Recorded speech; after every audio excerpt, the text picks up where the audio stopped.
2. All right. So that pin's over there. That's good. Artie, say something. Hello. 1, 2. Testing. 1. Testing. Testing. Well, all right. Fred? Testing 1, 2. 1, 2. We are testing for proper modulation. As you will know. All right. So I noticed that when we pin up all the way, there is that echo. Let's see how it is now. Actually, Frank, can you put your mic a little bit closer to you? Sure can. Testing 1, 2. I've been trying for 20 years to get him to pull his microphone closer. Testing 1, 2. How's that? Is that better? You know, I would put this on the air. Why not? Yeah, I would too. You know what? I would. People like it, and who gives a fuck? I know you'd change your mind. I just wanted to remind you that you were changing your mind. All right.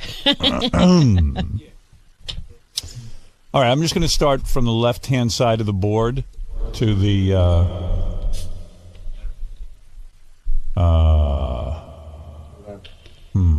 All right, that's reverb. Is that Reverb. Is that Reverb. plate reverb? The plate reverb. Is it? It's like the plate in my head. Coming at you. 1, 2, 3, 4. WLB. Blah, blah, blah, blah, blah, blah, blah. Do you think that sounds the same, Fred? What we used to have? I mean, it's a nice, wet, splashy reverb. Are there any other choices besides that? Yeah, it's really echoey. I think if you just cut back on the effect level, you might be all right. First comment, we got to adjust the reverb still. All right, Robin, you say something. Hello, I'm on Howard 100. Yes, you are. Wow. And we're listening to Howard 100. Oh, my. No More. Robin's not saying that. No. For everybody else. All right, Benji, not that we're going to use your microphone, but let's try it. All right, for my first and only time. Hello. Hello, hello. Hey, you sound just as bad here as you did at the other time. Thank you. And that was just enough of him. Yeah. All right, let's see this. Tim, go over to the podium. Let's hear you. Test 1, 2, 3, 4, 5, 6, 7. All right, so how you got to get them Testing 1, 2, 3, 4, 5, 6, 7. So now, that's got to be awkward that you have to lean, like, you're not... Okay. That comes out. Oh. Still loose? Yeah. Okay. Check, say, check, 1, 2. Say... Proper modulation. Say, I'm very glad I left Infinity because... I'm very glad I left Infinity. Wait, I'll give you a line. Okay. Very glad I left Infinity because I'd be part of Free FM if I was there right now. I'm very glad I left Infinity. Otherwise, I would be a part of Free FM. Your career might be over here, but you'll have a lot more... Oh, I'll have fun. At least I said I can say I did it. Yeah, maybe you get a book out of this or something. Yeah. Let's see. Okay. Podium, Benji, Robin, Fred, Artie, Howard. Okay, so what I've learned today is that the overall sound is better. It still sounds a little bassy to me. Okay. True? And distorted. Yeah. How do you sound to you? I don't feel like I have the same amount of compression that I had at K-Rock, and I don't feel like I have the same amount of, it sounds a little, maybe the word is muddy. There's a guy on the phone who says I sound kind of muddy. Let's just, wait, I'm going to bring him up. Hold on. Nobody tell me how to do that because I'm learning the new board. This is a test, by the way, if you're listening at home. It is not, so we haven't labeled this phone yet, have we? Hello. You want me to show you? Show me where. It is labeled right here. Oh, that's the label? Yeah. Great. Hello. Then I'm all set. It's different than this. Right. All right, is this, let's see if I have this right. Oh, we haven't labeled these yet, have we? No. The buttons are right tomorrow. All right, is this Mike? Yep. Look at me. Look at my ass working the board. Nice. Wow. Robin Look at my... sounds the worst. Who sounds the worst? Robin. What is it, muddy? It sounds like you're in an echo chamber. Uh-huh. Well, there was that echoey thing happening the other day, I guess. It's still happening. But it's not clear at all. Yeah, I don't have... How's this? Whoa! Usually you sound fantastic, You want to say something, Gary? Go ahead. Yeah, I just wanted. Am I hearing something different in my headphones? Like right now, I'm incredibly overmodulated, as was Fred and Artie. So you don't have proper modulation. No, but I'm wondering, is it my headphones or is it the feed? Because Robin actually sounds like. Do I sound It's got to be the head. overmodulated? I turn mine down and it still splatters. Exactly. Yeah, so we got to somehow get a... We got to be able to hear true. I say we give up. Not hearing. I say we give up and take another month off. They still haven't gotten the studio right. I got a good idea for you. Go ahead. What? Send the engineer outside to listen on the radio and let him hear what it sounds like. I'm going to do that. This guy is a genius. I like you. We need to hire him. I miss you guys. You're going to Thank work. God you're back. You're going to work back in a booth with Sal and Richard. We hire any listener with any kind of intuition Yes. or ability. As long as I got something to cover my rear end. Okay. All right. Hey, I'm going to hang up on you just because I'm practicing hanging up. Okay, be good.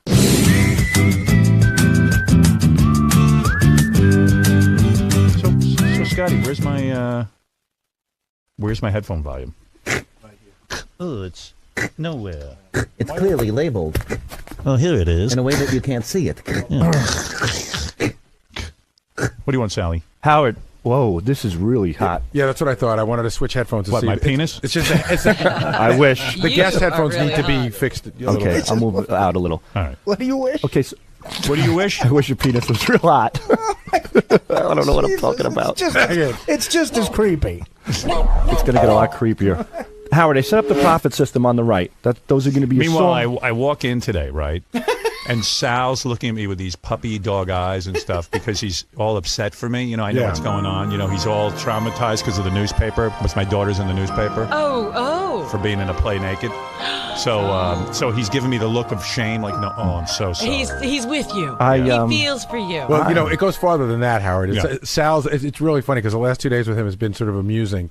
So after the other day when you called him in during our last test and he wasn't ready, and his stuff wasn't ready, you know, he just gets crazy. I mean, Artie and I used to go, didn't he work on Wall Street where they just broke your balls beyond belief? Don't you have to be made of Teflon? Yeah. But he's so sensitive. So he spent all day yesterday filling up the profit system with stuff, and he's just dying to hand you your birthday cake. You know what I mean? Like your present. Oh, that's why he's telling you about I'm the just- profit system. Hello, jackass. We're working over No, here. I know, but I am you- trying to contribute to the show. But he'll get to it when he gets to it. I know, and I'm. That's Yeah, what Sal, I'm doing. we're going to get to you. Okay, We're going to get to I'm you. simply explaining what you. But we know that. We told him what he needs. What 48 are you hours. trying to do right now? I don't even understand why you're sitting here talking to me. I'm trying to do a test. Shouldn't you be working on I'm Super Sting contributing. too? I'm contributing to the test. What do you want to do? Tell me. Now I'm working on the microphones, but tell me what you need to do. No, I'm not going to interfere with your. No, you are. You're interfering. What do you want to do? What did you come in here to can't say? believe No, this. you're excited like a little kid. What I'm Okay, saying is, Sal, reel it in. I'll wait, Howard. Everyone quiet. Okay. What is it you want from me right If now? you look to your right, I've constructed the computer screen to look like okay. there's stacks of Am I cards. working on that now? Apparently not now. Right. I didn't know. I'm sorry. Okay. So why don't you calm down? I will calm down. Take off your headphones. You can leave. Walk out of the room. Look at me. Look at me. You can leave. And then when we're ready for you to talk about what you've done. No, I don't care about what I've done. It's about what is important. Sal, I'm trying to do this in a methodical way. I'm moving from the left side of the board to the right side He'll of the get board. to you. I'm going to get to It's you. not even getting. Why Why are you you guys crying? make it? Why you You're guys? crying. Are you I'm not crying. No. His why, hands start shaking. I'm and he's here. crying. Look at your face. It's What do like you- what- why? Sal, How come? Sal, what's going on inside? Tell me. Everything's going downhill. Tell me. What's going downhill? He hasn't gotten the. No, I'm going to tell you what's going on. It's He not hasn't- about attention, he hasn't Gary. Don't gotten- paint it that not way. attention. He hasn't gotten the sort of accolades this week. No, He's been working it's on not his- true. And the other thing is, Sal. by the way, people. I will wait for you, Sal, Howard. I I feel need- you're I a need- valuable guy here. I think you're very valuable. Thank you. I've shown you in many ways. Yes, thank you. And I met your daughter yesterday. Yes. And she is one of the most beautiful All right. Oh, boy. Don't go there. I mean that in a platonic. All right. Here's what I want to do. Stunning. Right. Okay. You got good sauce in your balls, Howard. Let me Right. tell you, you make good my kids. Thank you. goodness. What I want to talk about right now is the equipment. Okay. Okay. Can I just say one more thing about Sal? And Sal, Yes, I'm sir. going to get to your contribution. Can I go back to my Yes, test? but I want you to understand it's not about me showing my contribution. It's just me contributing. I Okay. don't want We all credit. believe that I for don't sure. want He's credit. been accolade free I for just 2 wanna- weeks. Exactly. He can't take it. Now, Howard, I mean, Sal, when you By take- the way, in the test here, as I'm talking to Sal and Gary and everything, I need my voice much louder. I'm like the guitar player who needs to go to 11 on his amp. There's like an eighth of bass that's All right, listen to still me. out of your Listen to me. microphone. Listen to I me. can tell. I listen okay. to your voice All every right, day. good. Howard, can I tell him something technical? I that can he needs to gauge know? his voice on the microphone. I Sal, promise you I can. want you to go to your cubby hole Okay. and work. Sal, when you take your headphones off and you put them down on the counter, make sure the microphone is up rather than down, if you know what I mean. Otherwise, it'll hit the counter. And it'll Okay. Gary, I got to get Sal out of here, and I got limited time today. Everyone's making me mental. I'm just trying to get him. What is it, Richard? Sal was devastated the other day when I came in and had a file for you. I think he's trying to make up for that. That's exactly what's going on. Yeah. What? What's wrong with me trying to make up? Why? I'm doing my job. I've been waiting for Thom for Sal, 2 freaking days Sal, look to at fix me. my computer. Sal, look at me. I'm working on the microphones first. Don't deflect I'm on Thom. rebutting Richard Christie. That's all I'm doing. Rich, everyone knows you want to get in here and show everyone what you've done. No, I don't. God damn it. Why can't I? All right, I tell you what. In honor of Sal, what do you want to tell him? I tell you, I'm gonna because I don't know what I'm doing. I'm gonna screw up my test right now and go right to. Tell us what I don't want that. I don't want you to come screw in up for? your test. I don't want. What did you come in for? You rushed in here. No, I'm not going to tell you. You got on mic.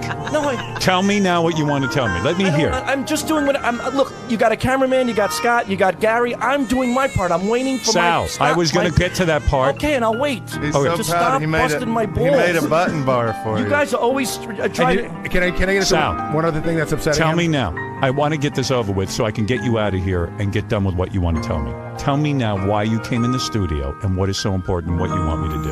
Go ahead. You have my attention. The clips are very important. And on your right monitor, all the way to your right, I've constructed the clips in a way where they simulate. Jesus, I can't speak now. Simulate. They simulate the same way we used to stack the cards, Howard. Okay. The first row is songs, the second row is pranks, the third row might be porn clips. That's good. And thank you. Okay, that's all. That's all I want. Now, what if I want to go to page 2? There is no page 2 yet. This is a rehearsal Okay. page, but I'll make a page for every day of the week, and I'm going to show you that later. No, what if you have more than what if you have more tapes than this? I can drag and drop the new tapes, whatever you call for. I can drag and drop in. Okay, there, I got it. And Okay. they'll move That's over what to I the knew. side. I knew that already. Yeah, but that wasn't constructed and categorized. That's what I was trying to get to you at. What you're saying is the button bar's there, but he's put them in an order. All right, Sal, I hear what you're saying. Thank Can I get back to the test? All right. Drag yourself outside. And Did drop you the tell him attitude. he did a very good thing? You did a very good thing. You did a Now really he's good thing. happy. But what is that, Gary? Can I just say something funny that happened with Sal yesterday that goes to this whole why he gets nuts? We had a meeting yesterday to learn the profit system, and he just forgot. He forgot about it. He was in his studio, so we all went to it, and he was just heartbroken that nobody remembered to tell him to come in. Yes. Heartbroken that we had all forgotten him. And he was yelling at me. And he started yelling at Richard like Richard was his wife. Like, what's wrong with you? Could you not tell me? But the thing that Gary fails to point out is that Sal felt it was sort of a conspiracy that Right. Richard wanted to be in the meeting, Yeah. and he didn't want Sal to be in And it just got crazy. He pulled me in my office. Okay, listen to me. Okay, We're doing the show now. I got to do a test. Gotcha. This is not the show. Gotcha. This is a test to see how we operate. I've allowed them to put this on the air because I figured, why not?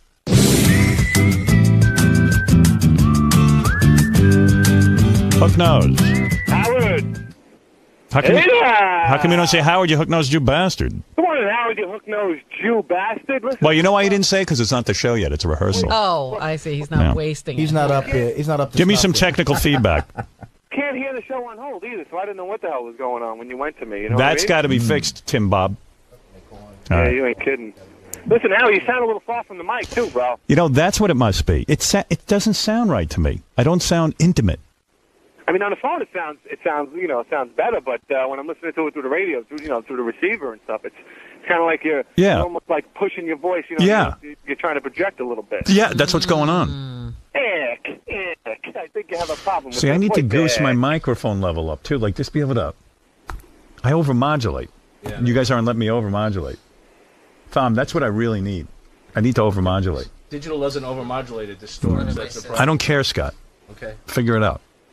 You always tell me why I can't do something. No, I'm not telling you what you can do it. I'm telling you what it will do. I didn't say you can't. No. I don't want to hear it. Fix it. Hey, Howard, can you Right. hear me? Where are you? I went to my office now. I just want to check. I wanted to test out this aspect of it. See, I don't like the way that sounds. It's That echoey. sounds bad, too. Yeah. Let's hear. So I'm in my office, and I was going to see if the stuff we put in for you is what you wanted in the profit. Do you feel it's echoing a lot when he talks? Yeah, it's very booming. I don't know if it's an echo. It I can sounds like- tell me, does this sound better? Because the microphone's pretty. You know when you go to the eye doctor and he goes, this or this? No, what does he say to the eye doctor? He goes, Can you see better with this one? this one Or with this one? Say this one or this one. This one or this one? Number 2. Okay, for number 2, I have to like bend over and be right on. The microphone's very short, so I have to be. Both, I have to bend over. I have to be right on it, so maybe All I right. need a longer neck. Hold But on. Does this sound okay to you the way it is right now? Hold on. Give me this or this. Is it good like this, or is it better like this? Better like this, number 2. Number 2. So I need to just extend the arm. I don't know. No, you need to get your teeth made smaller. I think there's also another sound coming in there. If you can just hold the trigger down without saying anything, I think there's an extraneous All right, hold the trigger noise. down. I'm holding the trigger down. Now I'm going to shut up. Don't talk. I got it. I'm going to shut up. Yeah, listen to that. That's what I'm talking about. Hey, Fred, you're coming alive, pal. You're 2 for 2 today. Now I'm going to let go. Now I'm going to let go. That's it. See, that's it. It's picking up some sort of noise. I don't know if it's overmodulating on the board. That's called ambient noise, Or Fred. if it's right, picking up something Yeah, in the what's room. going on in that room? Let's see what Ralph wants. Now, why is there? Who's getting feedback? Who took their headphones off? That was probably me. Who? Thom. Oh, where's Thom? He's on the phone and. Oh, so what you doing, Thom? I'm trying to get. All right, I'm going to try and turn off your wireless. Longer. All right, that's better. I like Thom hanging in the back there for the whole show. Thom's becoming a big star on the show. Hey now. Hey now. Hey now. Hey now. Oh my God, you sound weird on the phone.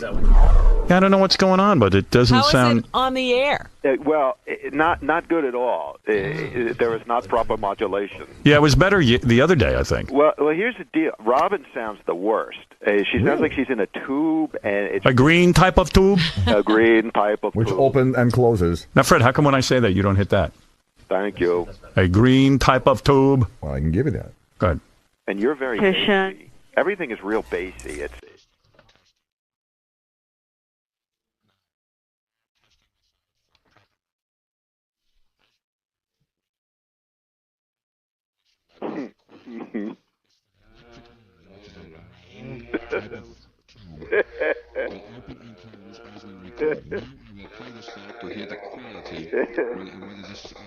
Thank you. Let's see. Let's go to Steve, who says we sound good. Hold on there, I Ralph. could listen to that all day. 1, 2, 3, That 4, sounded 5, good. Thank you. 6. Steve, you there? Yeah. Now, what is your impression of what's going on sound-wise? Never mind the content, because we're not concerned with that. But can I just interrupt? The content is out of this world awesome. I mean, just to sit and listen to you working out the bugs. I mean, I've tried to listen to K-Rock today for a little while. It's just unlistenable what these people are doing. So you mean our test show is better than their show? Oh, please, nigga. Yeah, Howard, let's hear you sing Yankee Rose, though. Listening over FM for 20 years, this is far superior. Yeah, we're just working out the bugs. I mean, don't evaluate our sound yet, because this is a work in progress. I will tell you But this, though. this gentleman is saying all the mics sound okay to him? Robin, you sound a little off there, but yeah, it sounds like you're in a tube or something. It's weird, because to me, you're the one who sounds the best. Yeah, it sounds really good in here. Yeah, I wouldn't even touch Robin based on what I'm hearing right now. No, you'll hear it. You'll be like, oh, no. Really? Oy vey. Oy vey. Everything on the phone. How do we know this guy who's saying we sound good isn't an executive for Viacom trying to There you sabotage you? Who are you, sir? Who are you? I'm nobody. What are your credentials? Why do you say it sounds good? This is Fareed. You sound excellent. I've never heard such a show. Hey, Gary, where's my megaphone? We need that. Megaphone not in for we the haven't test? unpacked it yet. What'd you say? We haven't unpacked it yet. I think I can find it. You haven't unpacked it yet. I saw a megaphone in that closet behind where the bar is. We got to look. We had a lot of boxes that still hadn't been unpacked, believe it or not. Better hurry up. When are you going to do that? Now, why am I hearing that? You hear all that now? I wonder what that is. Is that the podium? What is that? Thom? I turned his mic off. I turned his RFA off. Thank you, brother. Thom. I got to find out who's doing that. Actually, Howard, it might be your headphone. It might be Fred's because he took them off. Oh, yeah, that might be. Oh, and his mic is open. Yeah. That could be. Yeah. you know, there's nothing on hold What do you mean? when I'm waiting to come on. Yeah, we know. That's another problem. Yeah. There's no. You don't hear the show. Now I don't remember why I wanted my megaphone. Thank you. Yes. Fareed. Like I can hear that guy talking, the caller. I can hear. I could hear him good. Wolf. All right, I got to go play some stuff and screw around here, all right? Happy birthday. Hey, I listened Thanks. to you and Gary on New Year's Eve. Yeah. That stuff was great too, man.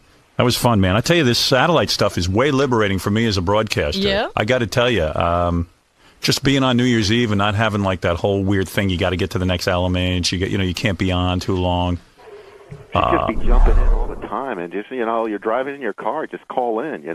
Well, what was weird was if they can get a damn hotline together. I'm standing there talking like stream of consciousness.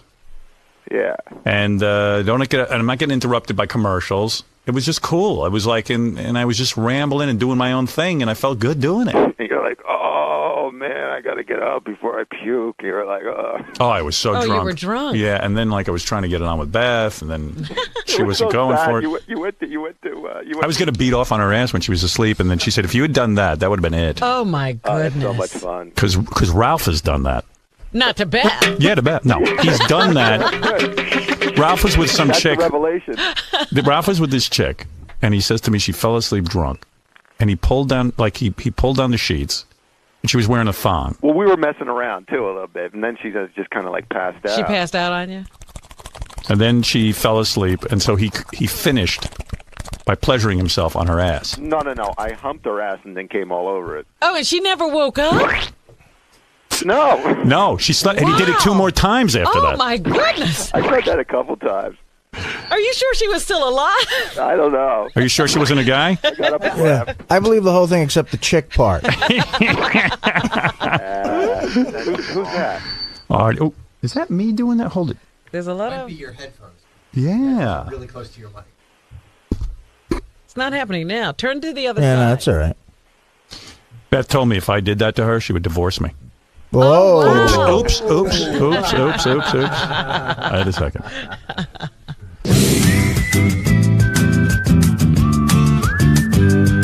Yeah, Brent. Yeah. Is it Howard? Yeah. Hey, I'm listening to Adam Carolla out here in Phoenix. I'm going back and forth to you guys. And you guys, even if it's just a rehearsal, beats the hell out of Adam Carolla's show. He's good. Adam, you know what? These guys just need time to develop. That's all. Give right. Him He's 2 new, years. and you're not used to it yet. How's Adam's modulation? Yeah. Testing. Yours is better. All right. He's got a guy on there that sounds just like him. It sounds like Adam Carolla talking to Adam Carolla. Hey, brother, let me tell you something. We so don't care because we're on satellite now. Let those guys all duke it out. Let them get ratings or not. The perception in the paper is that they're competing with us. How's that? We're not on regular radio anymore. They're all going to have to figure it out. I saw an ad in the paper. You know what? I'm doing the show. Yeah, but, okay, this is the last I thing. I saw an ad in the paper today for Curtis and Kuby here in New York, and the ad said, Stern gone, no problem, Curtis and Kuby in the morning. There you go. Now, that makes sense to me. Right. You know what? Because you're gone. I'm gone. The people who come to Sirius and listen to us, they're never going back to FM. I guarantee it. Yeah. You know what I'm talking about, right? You've got a subscription. Right. Even if we suck, or you get sick of Howard 100, do you go to FM radio, or do you end up going to some music stations, or No, I go to whatever I want to listen to, whatever Right. music I want to hear. I got it right yeah, here. exactly. So I mean, And you got no commercials, so there. Right. No commercials. Now, do you notice? no, you're not. Wait a second. Do I notice what? Do you notice when the Now your mic is like dead. it went away? There it is. There it is. Do you notice at times when the phone caller sort of maybe I'm just hearing in my headphone when the phone caller speaks louder, it gets really loud. Yeah, I'm adjusting levels like crazy. But it actually overtakes you. The phone call's really strong, yeah. You know what that is? That's a virus. Just eats away at us and makes everybody else louder. And that was. Am I a virus? I'm a virus out here in Phoenix. All right, buddy. Thank you. All right. That's Buddy. Man, shh. Well, the room sounds pretty quiet.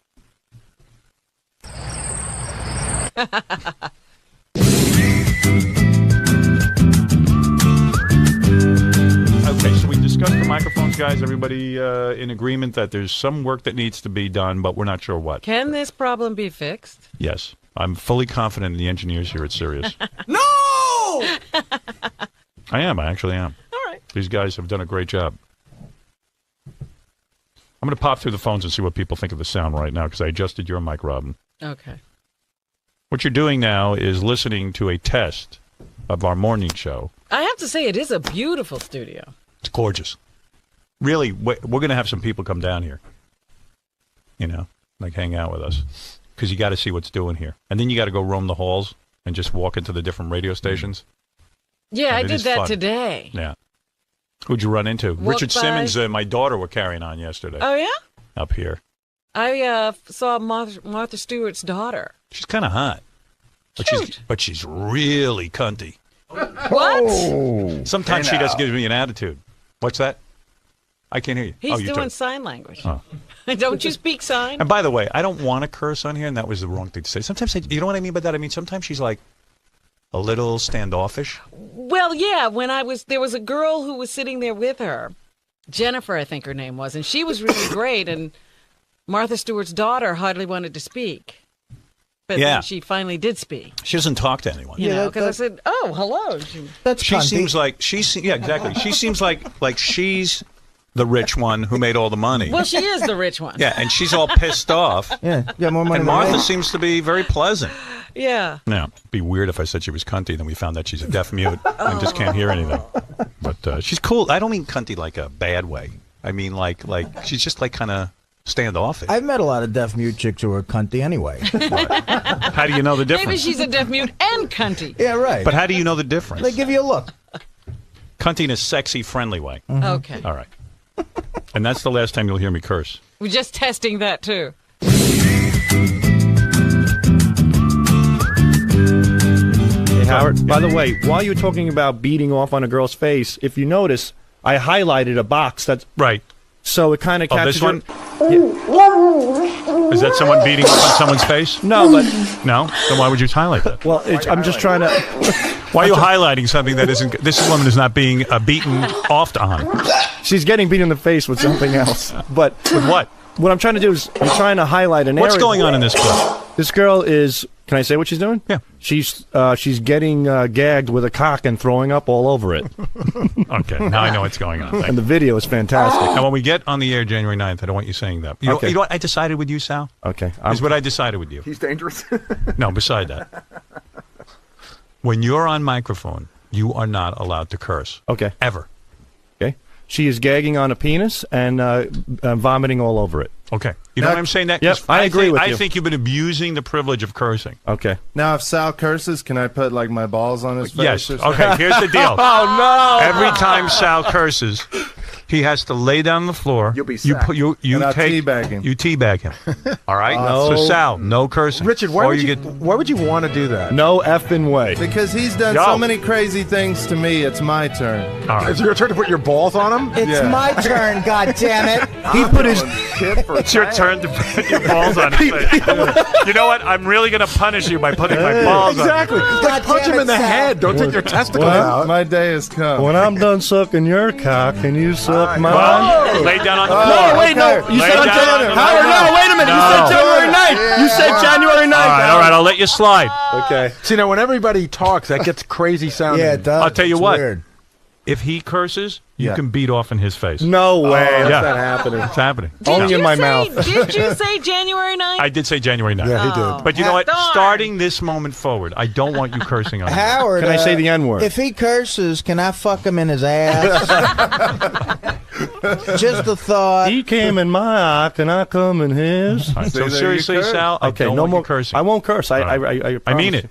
I'm sick of it. I You know, won't because you're this overusing moment it. on. Now, is No that more a- cursing. is We that don't a- need cursing. If I it, agree. If it sort of happens, fine once in a while, but not with you. you. Hey, Howard, can I ask you one thing? I'm So did struggling. Charles Hold it, Manson. stop. Sure. So now that I got a lot of microphones up, guys, and we're doing a test here, I'm having trouble controlling the sound because I'm so low.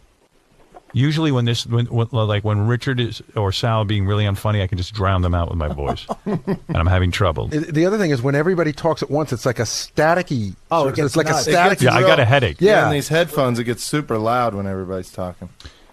Let's address the first show. There's not going to be any commercials on the first show. Right. So what do we do? Like, do we just talk straight? I can talk straight through for 4 hours, but I also want to maybe... Play a record. Play Yeah, some we can do songs. that. When are we going to eat and stuff? Yeah, like how's Artie going to go down? Doesn't have an eating break. Hey, I'm the only one who eats during the show. You eat too. But you actually go to the store and buy it. I got a meal. We ran so many commercials at K-Rock, and let's admit, I mean, those guys were nuts. And I don't care what Tom ever tells me. I know he said that he would never run more than 9 minutes originally. Bullshit. And right, and then he said 13. 13, and that was it. And then he went to 18 and 19 minutes. Except for the Christmas time. Yeah. 18 except for the holidays. Yeah, and I'll be honest. What I would do is when I take a commercial break, I mean, we could go to the bathroom, we could eat. Artie would literally go downstairs. Yeah. Right. Get his food, but Get don't his forget. food. Whoa. And that was a great opportunity for Artie, I believe, to also have a cigarette. I had time to run down to 57th Street, wait online at Monument. Yeah. Order something. They put it in the oven, cook it. I'd pay for it, come up and eat it. Yeah. And that was still a commercial break. Exactly. Artie, one time in the summer, barbecued an entire pig while we were doing the show and ate it. And then after the commercials were over, got back on mic in time. That's the extent of the commercial load.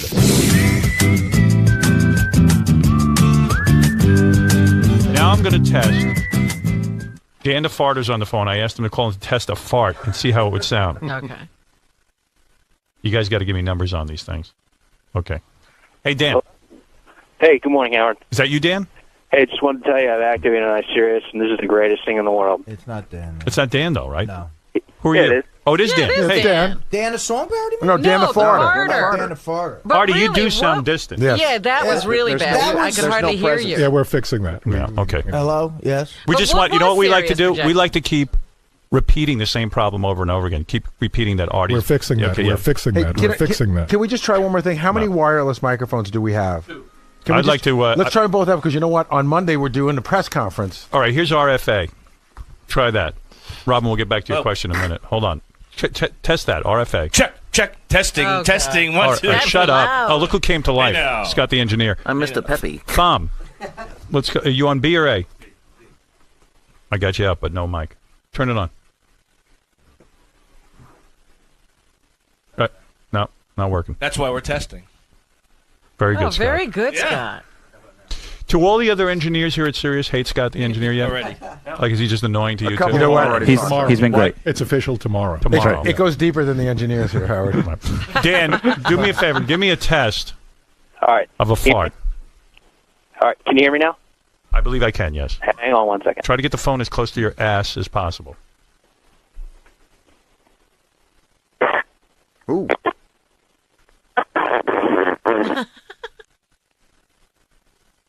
Did you hear that? All right, listen. That was pretty good, but the engineers are asking if you could actually pull down your pants and put the phone up your ass and do it. Do some insertion.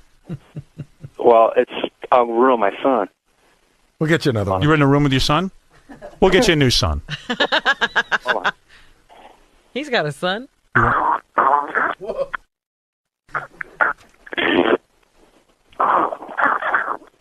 I think he's actually doing He's doing it. what you said. No. You hear that? Yes, I'm very proud of you. Now, Proper modulation. That was good. Do a good blast. now Come on. fart. You've got the phone up there. Give it. Shoot it across the room. All right. Give me 1 second. This is not easy. This is Dan on all fours now with his butt in the air. What he's doing. Does Dan have a job that he's always available? I don't know. Dan, you got a job, right? Yeah, I got a job. I just installed my Sirius, and I saw you were on, so I That's figured his I'd call you. Nice. Wow. He's in the toilet now. Where are you that those are so wet? Toilet. Tom had a rule that we couldn't air wet ones. No wet farts. And yet here we are liberated with our wet farts. Or lengthy dry ones. Give me a lengthy, dry, and a wet. There you go. What's that? Can you give me a lengthy, dry fart and a very wet fart? Okay. Go ahead.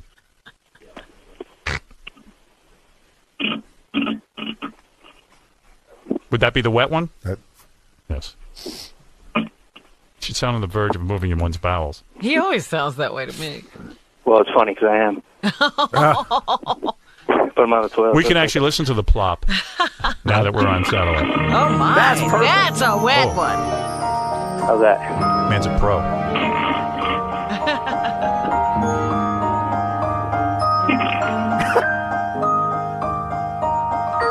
All right, Dan, I got to go. Hey, Dan, thanks, bro. Thank you. All right, see you on Monday for the official start. See you. Hey, Steve. Hello? Yep. Hey now. This is the first time I've actually been able to get through to the show. This is amazing. Well, I got to figure the universe is a little smaller. Yeah, I guess so. I think everyone can get through to this show now. Right. We didn't really announce. In fact, we have a line for each new subscriber. So you should be able to get right through. You have your own dial-in number. You know why I chose that number? Why did you choose that? Did I explain this the other day? Yeah, sort of. I did. That asshole is a word that we stopped being able to use. Well, asshole was a word we couldn't use on the air, yet every asshole on radio was using it. And it really pissed me off that we were singled out on that word. And that was a weird word because that was a word that we got... we got to say for a day. And then the weird ruling on that was that we could say it, could never say it as employees of the company, but anyone else could. A guest could say it, a caller could say it. What I finally got Infinity to agree to, after years of negotiation, it's like the word scumbag and douchebag for a while we couldn't say, and then I got them to say it. So I said, I want to be able to say asshole. They said no, but eventually, after years, I got it so the callers could say asshole and a guest could say asshole. But we couldn't say asshole. And then there became discussions over, like, is Dan the song parody man an employee? Is his asshole okay? And we're not allowed to. It would always get weird. How weird is that? I mean, what difference does it make who said it? Is a freelancer allowed to? Right. Well, because they felt that the company didn't want to condone saying it, but anyone else could. Oh. Is there something else we should be testing? I got to test. You want me to talk? Testing 1 2. Sound any better? Better? A little better, but still hollow. Still hollow to me. Wait, why am I not picking you up? Yeah, it sounds way better to me right now. Way better. Absolutely. But there's still some sound. It does not sound better to me. Yeah. No, some of the resonance is gone because he has that big chunk of metal. What was the reason? We knew about this. We haven't gotten to it. There's a chunk of metal behind him that's reflecting. Oh, is that what it is? Oh. I thought it was a chunk of metal in his head. Yeah, I'm going to have some metal back here every once in a while, you know.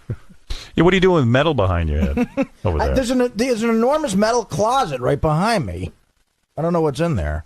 Windows. Hello, 1 2, testing 1 2. Better? It's getting better. It's okay. It sounds way better to me for some reason, but at least we know we can go on the air Monday. Let's see. Okay, guys, I'm going to just run through some quick questions I have. Router A.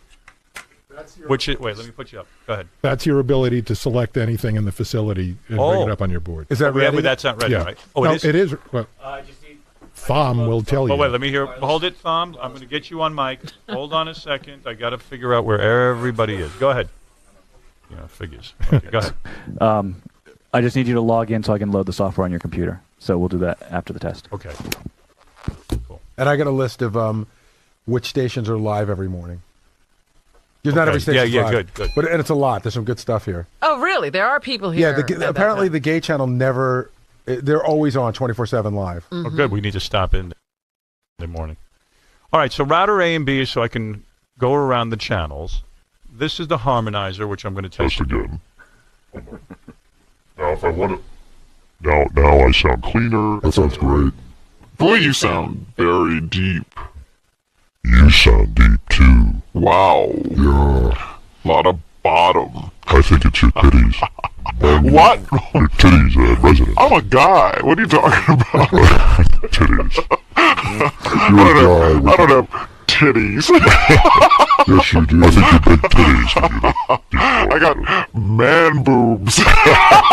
That's right. You're a guy. I forgot. There you go. Hey, you got a bad case of man boobs. Look like Bruce. I know. I'm getting my man boobs reduced. Artie, I'd put him on deep voice, but his big stomach prevents him from getting close enough to the microphone. How dare you? How dare you? That's me, yeah. Look at balls. You. Yeah, I'm in the deep voice.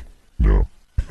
Nice. What if we were in deep voice, but even though we're real men, we did homosexual activities? Yeah, like what? And I bet you... Oh, that's you, Gary? Yeah. Oh, I thought that was you. Even the guest. Yeah. Let's do, you know what we should do in these voices? Who's that, Artie? Yeah, this is me. We should do in these voices, we should get the script of Brokeback Mountain and just do it like this. There you go. You know what? Let's do that for Monday. Alright, we should do that. Damn it, I can't quit you. I wish I knew how. If my balls hurt. Jason, let's get that script for Monday. Yeah, definitely. Wow. I can't suck your penis because my wife won't let me. I want to bend you over a horse and fuck your ass. Is it normal with you and your wife? You know what? I have to go see that movie over the weekend. I have to go. I'm taking us out of here. Yeah. Let me see what happens. I gotta test something. Can we go high? What? Oh yeah, the helium kind of. You gotta screw with that thing over there. So you can't do it. Someone has to. Do you want to go high? Just squeeze my nuts. We'll go high. There we go. Wait a second. Squeezing. Oh my god. Oh my god. Stop squeezing my nuts so hard. My voice is starting to go up. Oh. Sounds like you like it. I do like it. These bastards couldn't get the bit. Where is he? He's under your console. Suck at his dick. I just want to. That's fun. Oh, the squeeze. Alright, forget that. I don't want to get hung up. I've been dying. Scott, figure out how to do that, okay? That is so He's down much there. fun. I can't, the levels. If you could just move your nuts out of the way. Let's all go see. Dude, it would have been so cool if you just had gotten me. And when I said I'm squeezing my nuts. I know. Why would I want to do that? Why would I want to learn the equipment?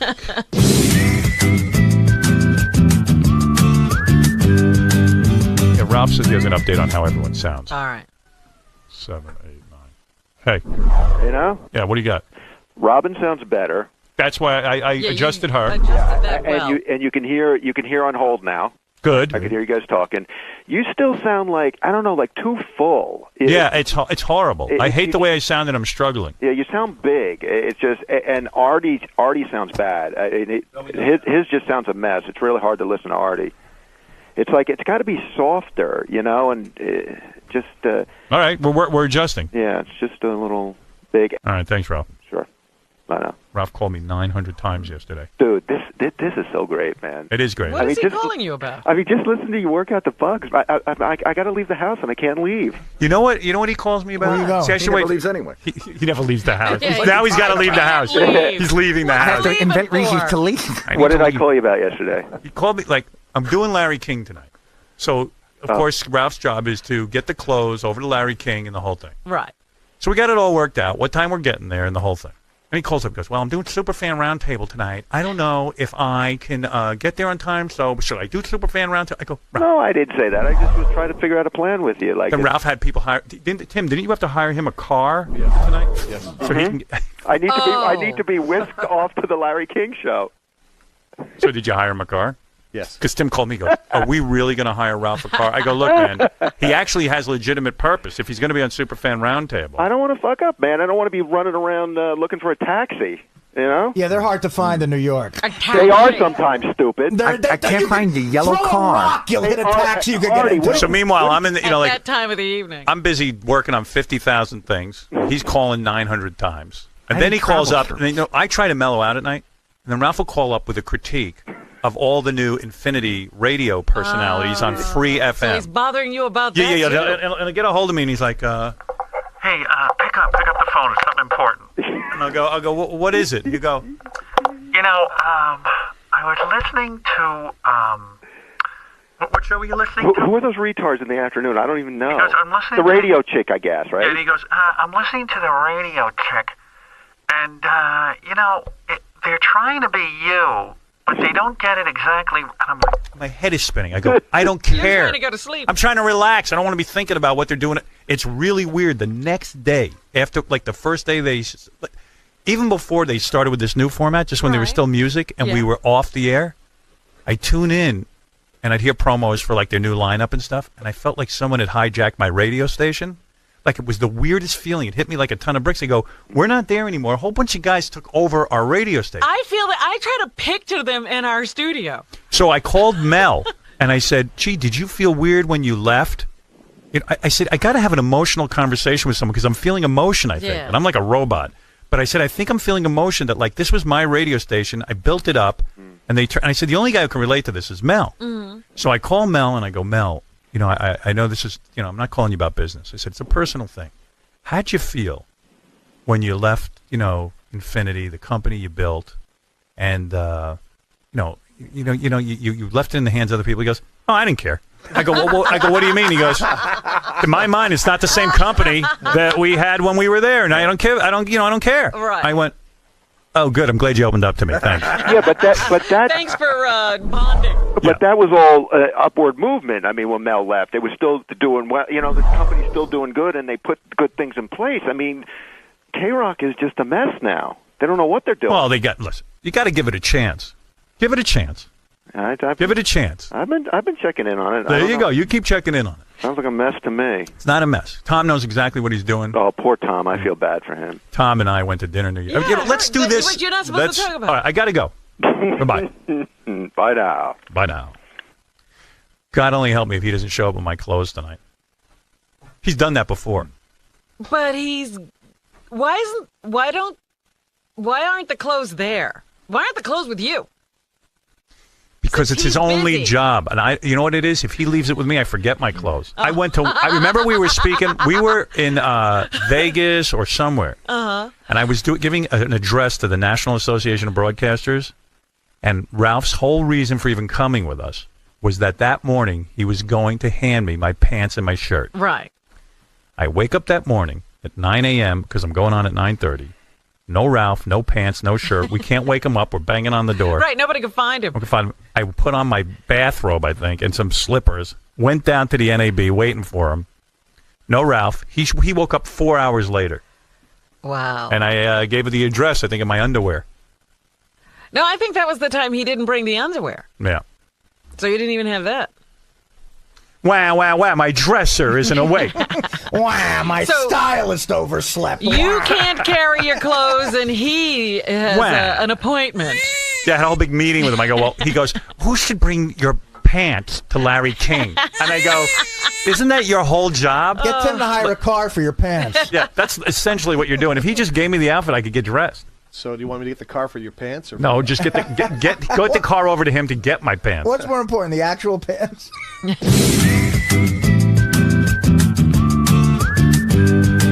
right, this might conclude our test. All right. No other equipment we have not tried. I'm supposed to be on vacation. That's right. I haven't had one day. We went to Mexico, didn't we? Yeah, that's hard. That's a hardly. You can hardly remember it. I don't even remember it. I think my biggest problem is my microphone and everyone else. There's no other equipment we have not tried. No other there's a lot of features or functions. We did try the talkback. It doesn't work right. No, we fixed it. No. What? Oh, you did? Yeah, I'll go do it real quick. Hold on. Oh, he wants my talk back. I hear you great. All right, great. Yeah. Now, when you hit the talkback, though, did you cut off my microphone? I shouldn't cut off Go your ahead. microphone. Testing 1, 2, 3, 4, 5. All right, there's a problem. Oh, it's cutting you off too? It's cutting my headphones off. Oh, no. Split it in half. Yeah. Thanks. Wait a minute. It cuts your headphones off? It's fine. We got it. We know what we're doing.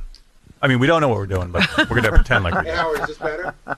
What? Is this better? It's just lower, and you're so far away, we'll never hear you. I'm not that far away. I'm sort of right on top of it. No. Your box is far away. I think we got to move this box closer. But I mean, how does my sound for you? Is that up all the way? Yeah.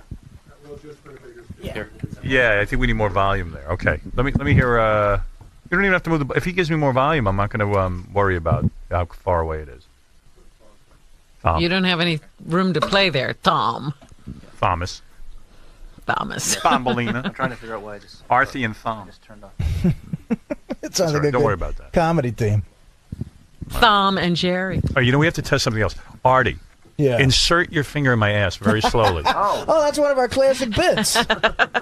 Yeah, let's go to Tim, our program director. Do you have the wireless mics potted up? I just got a call that they may be popping. All right, I will now do a test of the wireless microphone. It is indeed up. Yes, I will it's now better. turn it down to examine whether or not there is a popping type of noise. Now, how come we wouldn't hear the popping? I heard it. Okay. Oh, let me hear. Who heard it? Mark did. Mark heard it. Wait a second. What did you say, Artie? Now I don't hear you at all. I didn't say anything just now. Who was just talking? I think Benji. It's behind you, Oh, right okay. behind you. To your left behind you. Oh, go ahead. There's so many people in here, I can't figure out what's going on, to tell you the truth. I think it happened when Scott, his wireless mic came close to the lights by the bar. You mean I screwed it up again? You mean I caused sound degradation? You mean you engineers at Sirius are learning that I screw everything Actually, up? I'm sorry. I totally absolve Didn't you see me? I Scott. quick-paced action during the harmonizer bit. No, it was it was Thumb. When Howard said squeeze the nuts and I couldn't get it to work. It was actually Thumb. I don't do enough wrong. You got to blame me. I'm sorry, Scott. It's something I didn't do. I know. I'll blame Thumb. Thumb's the new go-to blame guy. Yeah. Sal tried to deflect to Thumb. You know before. what? Scott's blame guy used to be Richie Herbie. That's Richie's problem. I'm off the hook now. See, the problem is that Now it's Thumb. problem is that Thom and Mark are so good that Scott can't blame them anymore. That's right. It's all my fault. All right. So, okay, Robin, you asked a question. Yes. Is there anything else to test? And you came up with a very good test, which was testing the cue from your studio to mine. I am now going to ask you if there is another test that you feel we should be performing. Testing. I am not aware of all of the things you have at your disposal. I'm just trying to throw out things that I thought you might have, and I can't think of anything else.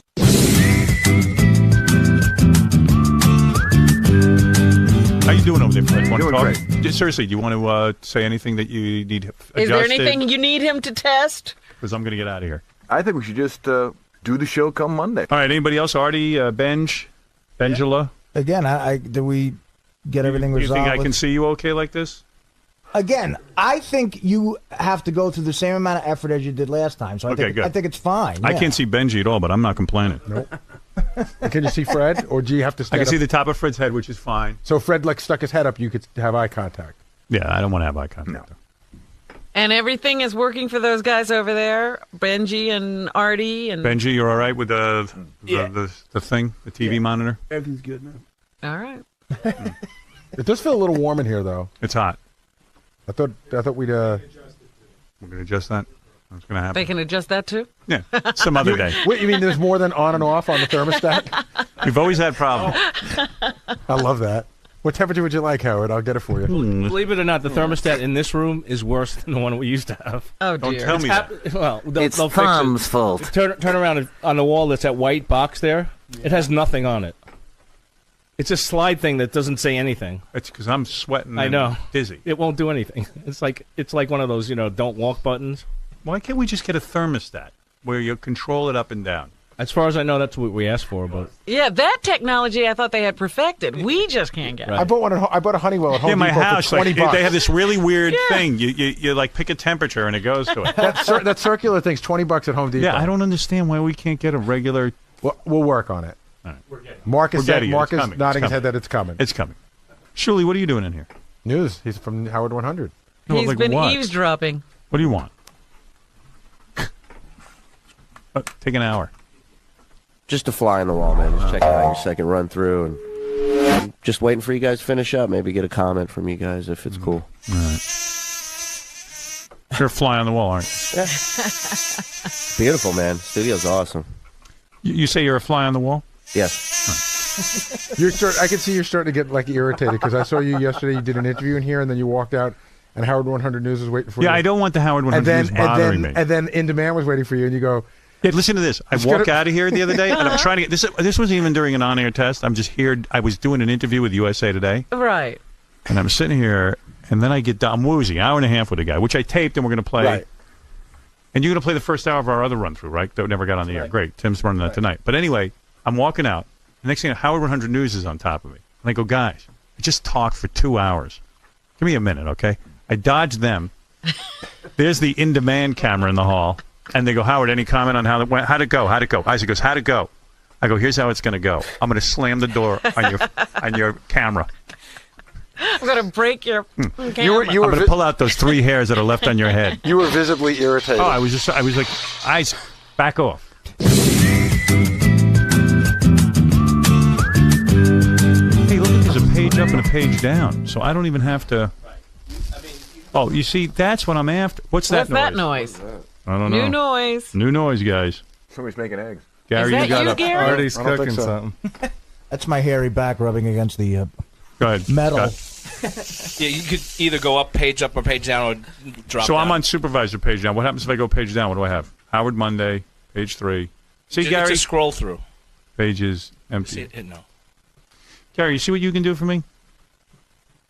You could theoretically load my page, play it for me, No, that wouldn't help. You know what? Here's what I was thinking. I'll have a page. Everybody's submitting their stuff to me, right? Mm-hmm. I'll have a page. Say it's a Gary page. Some of it I'll know is so good, I'll just send it right to your page, and then during breaks we'll listen to stuff, and you'll just drag over what I like it, I need it, like giving you a card. Okay, all right. We'll work it out. So these don't have anything, right, Scott? Gary's No, those page. are just test pages for now. All right, I say we're done. I think, unless anyone has a thought. Oh, can I make one request too? Can we get one more set of headphones at this podium too? Yeah, we always just have two. They're We'll get there. it. All right, we're done. Are you ready to teabag? And could I get a hot tub too? I got to go home, take a nap, and do Larry King. All right. You rest up. We'll see you tonight. You coming? You coming with me, or are you just? No, watch it. You talking to me? No. Why? Why can't I be there? How come he doesn't make those invitations to me? Why? I'll bet he invites Richard. They don't understand us, honey. All right. Done. Honey's not even listening to I it. know. Anything new?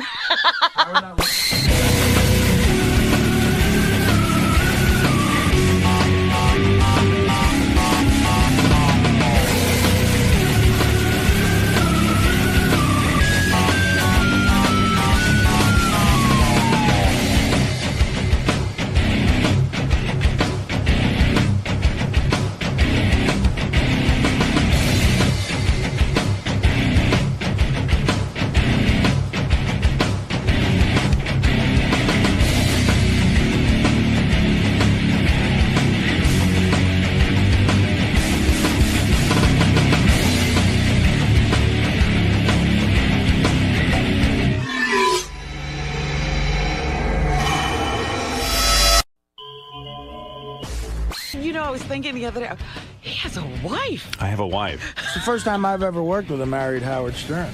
I met A-Rod, by the way, the other night. He Believe doesn't it or not, have a wife. I went out to dinner and he walks in with. I didn't even know. You know me. I don't know who A-Rod is. Not even that guy though. I never even saw a picture of him. He's never watched a Yankee game. Yeah, but I mean, Howard, he's on the cover of the paper Bro, every other day. I had no clue it was A-Rod. So Okay. I'm sitting at dinner, and they march him over to the table, and They did? he was That's there all. with Ingrid, Madonna's best friend, and he came over. Hey, Howard, and What is his connection to Madonna?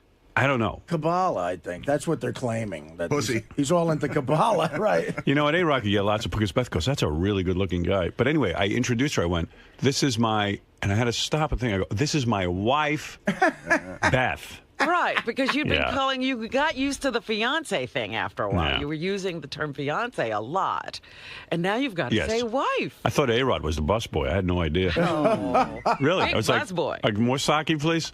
That's a well-paid busboy. That's a very big busboy. Yeah. But evidently, women do find, because a lot of the women were like, oh, my God, he's the best-looking guy, A-Rod. He's a modern-day Babe Ruth, only good-looking. Actually never seen him in person, but my driver was outside of Bergdorf's or Barney's, one of those stores one day when I was inside.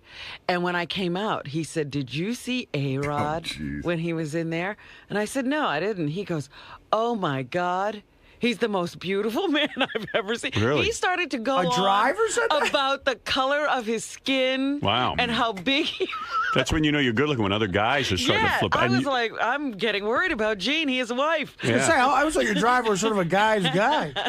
That's what happens. This is what A-Rod does. He does that. He doesn't. What he doesn't do is get a fucking big hit in October. Anyway, the wedding, I was very stressed out before the wedding. Yes. First of all, we did that whole, what famous people do thing. That's the other thing on Stern Fan Network. They were like, oh, Howard had a lot of famous people at his wedding. Well, that's all they write about in the paper. We had a lot of regular people, too. You know? Absolutely. There were a Right, lot of I love- shitheads at that wedding. Yeah, we had tons of shitheads. So, anyways, they were like, well, JD was there. What do you want? yeah, I mean, come on. So, where do I begin? I was really stressed out ahead of time that. Well, you kept saying you didn't even think people were expecting too much. They were not going to have a good time. First, I did that whole celebrity thing where, like, you know how you don't give anyone the location of the place until, like, the day before? Now, did you give out the location the day before? Were Yeah. you, in fact, the source? Well, yeah. I mean, we Why? like, Where did you get it? No, I'm saying. Oh, okay. I meant publicly, obviously. no, not publicly. publicly. Right. I But know, in a I sense, know who you did do. that. Donald Trump did that. Yeah. In a sense, you do. You think so? Is he the guy? He was the guy. If you read the article in the New York Post on page 6, he was mentioned. They go, Donald Trump will be there. I mean, he was the only name. How would anyone know Donald Trump was going to be at my wedding? Wait, is he that much of a publicity guy? Yeah. Wow. You see, Donald thinks he's doing you a favor by, he's like, I can't believe this guy doesn't want publicity. Right. He's like, he's not getting any publicity. I'll help him out. He really thought you needed it. Listen, no one's covering your wedding, man. Right. Yeah. He was like, gee, no one's going to know about it, and why would anyone want to go? I see what you're talking wondered about. how all that press got there. I know how. You were keeping them it was so secret. I know how. And then all of a sudden it was like almost like walking a red carpet. I know how it was. The whole thing was in page 6. Right, Trump put it on page 6. Yeah. I mean, I don't know for sure that he did it, but my guess was that Trump was the guy. And so what? I didn't give a fuck. I was just like, I was just happy, and so I kind of stressed out. And the reason I did this whole kind of subterfuge where you don't tell anyone where it is because I did want to avoid any kind of press. I wanted just to have like a wedding where it would have been, people wouldn't be worried about that kind of stuff. But of course, it got out. Word got out. And then, but I said to Beth, for once, I was like a good calming source. I said, you know what? Who cares if it gets out? Because this whole thing's a bit of a circus anyway. My life's been a circus. Our life together's been a circus, and we're having it at Le Cirque, which stands for circus. You know what I mean? It's right. like It was very I said appropriate. it's just a circus, and we should just go with it and have some fun. And, right. And the day of the wedding, there were all these paparazzi guys outside my apartment and everything, and Beth and I decided, but Beth's going to be in her wedding dress. I'm going to be in my suit. Who the fuck wants to stand out on the streets but next to the garbage pails getting your picture? And that'll be the picture of everything. So we did this whole thing where we ducked out on the paparazzi. It was like a whole How'd you do that? Oh my God, don't ask. Ralph went out of my apartment and covered his face. fakes? You know how Ralph looks like me? Yeah. Oh, yeah? Him and Sam Simon pulled up, and Ralph got in the car and covered his face, and then they all followed the car, and then we walked out. Oh, that's funny. Yeah, Ralph was. Yeah, so you did the double thing. Yeah, I have a double. They thought Sam. Finally, Ralph has a purpose. They only thought Sam was Beth. I was gonna say they thought Sam was Beth. Oh God. So anyway, so we did that whole thing. So it was sort of gay in a way, in the sense that, here I am ducking the paparazzi and being a douchebag and, hiding the day of my wedding and hiding where the location's going to be. But I was just like, up until, a few hours before the wedding, I was like, well, I have no idea where I'm going. yeah. Right. And it just, but it was kind of weird. But, I didn't know what to do. I'm just like thinking, geez, do we really want to make this into a press event? It ended up being one anyway. Right. But, you might as well have. You would have controlled it a little better. But I gave it a shot at trying to make it somewhat private. Think about all the people who got to dummy up, though. You got people who work at the place. You got assistants of people who know. You got, you know what I mean? It's a lot of people. Yeah, it was over. So anyway, I tried. And I'm not even sure why I tried, but I did. So then, because, the High Pitch Eric was there. And, yeah, I heard on the news that High Pitch Eric just hung out forever. Yeah, he was there. He had the best time at the wedding. I do notice that the articles afterwards, the only person who gave an extensive interview was Dominic. Yeah, Dominic was like on every newscast. And in every article, it's Dominic giving details. Dominic, yeah. So anyway, Beth, I hardly saw Dominic there. He must have been doing interviews. Beth had this whole secret plan. She told everyone she was going to wear kind of a traditional wedding dress. And she made this wedding dress. Beautiful, man. Oh, really amazing. Like the hottest wedding dress I ever seen. Ever. Like I ever saw in my life. It's so beautiful. And she did what brides are supposed to do. You're supposed to be the most special girl in the place when you get married. Yeah. And she fucking did it, Yeah. So I knew about this wedding dress, and she said, "Oh my God!" And the crack of my ass is showing on purpose, and I'm going to show off. Just it's going to be pretty wild. And the woman who made this dress is Georgina Chapman. Mm-hmm. That's who the designer she likes. Oh, that's someone I didn't know that name. Yeah, and she's married to Harvey Weinstein, actually. That's why Artie knows. And she's a super cute chick. I've heard Super that name. cute. Oh my God, so beautiful. In fact, I got a picture of her dolling Beth up. I ought to put that up on the website somewhere. She personally did the whole thing. Yeah, she helped her with it. So I come downstairs and go, God, she is such a beautiful bride. I'm so lucky, blah, blah, blah, blah, blah, feeling really good. And you know, you like should have, afterwards, man. That's a bride you want to see. I go on the Stern Fan Network after they go, oh, what a whore. What a stripper outfit. What a, you know. Oh, my God. And I was like, you know, these fucking guys. You can't please them. Why did you look? She, you know, she wanted to look hot. And it was such a beautiful dress.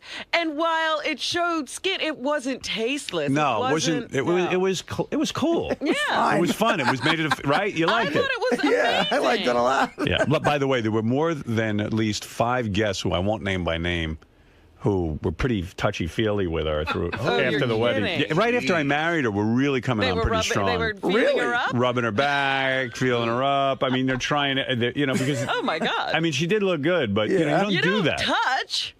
Isn't anyone afraid of me anymore? No, apparently not. Nobody cares. Were these famous people? Some of them. Come on, name names. All right, one of them's on The View. I can't say her name. It's a woman? No, I'm joking. No, there were a couple of people who were very let's Beth said a couple of guys were taken with me. Jeez. I said, how far did they get? Really? I mean, did you get her first or did they?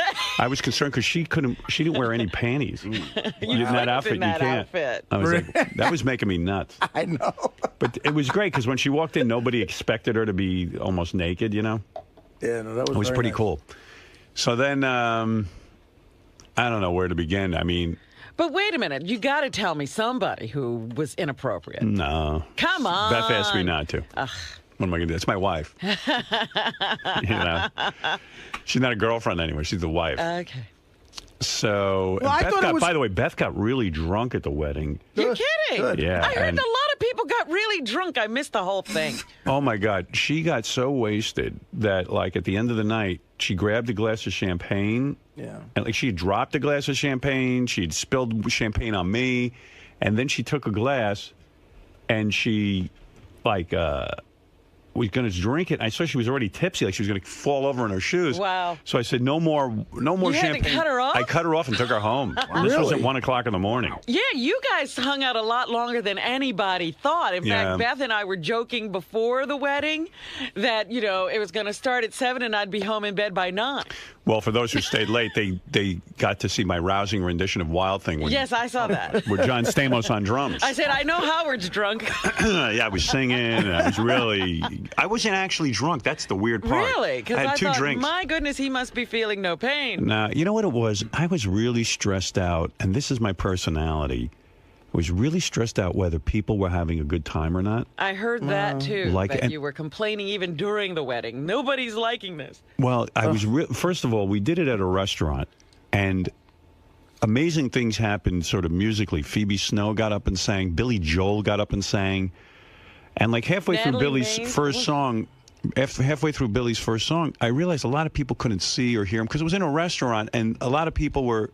So I was all stressed I was all out. the way at the back when Billy started singing. Right. And I was like, who's that?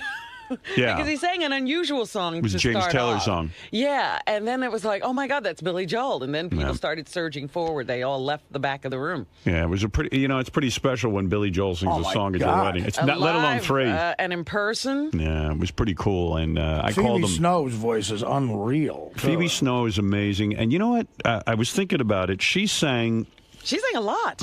Yeah, well, yeah. If you stayed, what happened was we had a back room. Right. Pat Monahan got up and sang. He was amazing. I heard all But I of felt that. like a lot of people had left by the time Pat I sang. don't know. I stayed for the whole. I saw it all, and Pat was incredible. No, But see, that's you see. I was stressing out that people were leaving and not seeing Pat Monahan. Like, and then I felt like if Billy had stayed, he would have jammed a little with Pat Monahan. But you know, whatever. Yeah, I think Billy got out of there right after he sang. Right? Yeah, and like a lot of people were leaving when the whole thing was going on in the back. But there was a huge crowd standing There was. around. I mean, there wasn't supposed to be a dance floor, and everybody started dancing. They were Yeah. having such a good time. It was fun. Yeah, it was there's, amazing. There's no way you would have been able to tell. It was who the left and- greatest. I've never had so much fun at a wedding. I was like, who would have thought that was a wedding? Yeah, right. Exactly. That was the idea, to have fun. So, like, the feedback I got from everyone after the wedding was everybody had like a really, really great time. It was like, a very special night. It was really unique. I don't know what time Artie left. left, but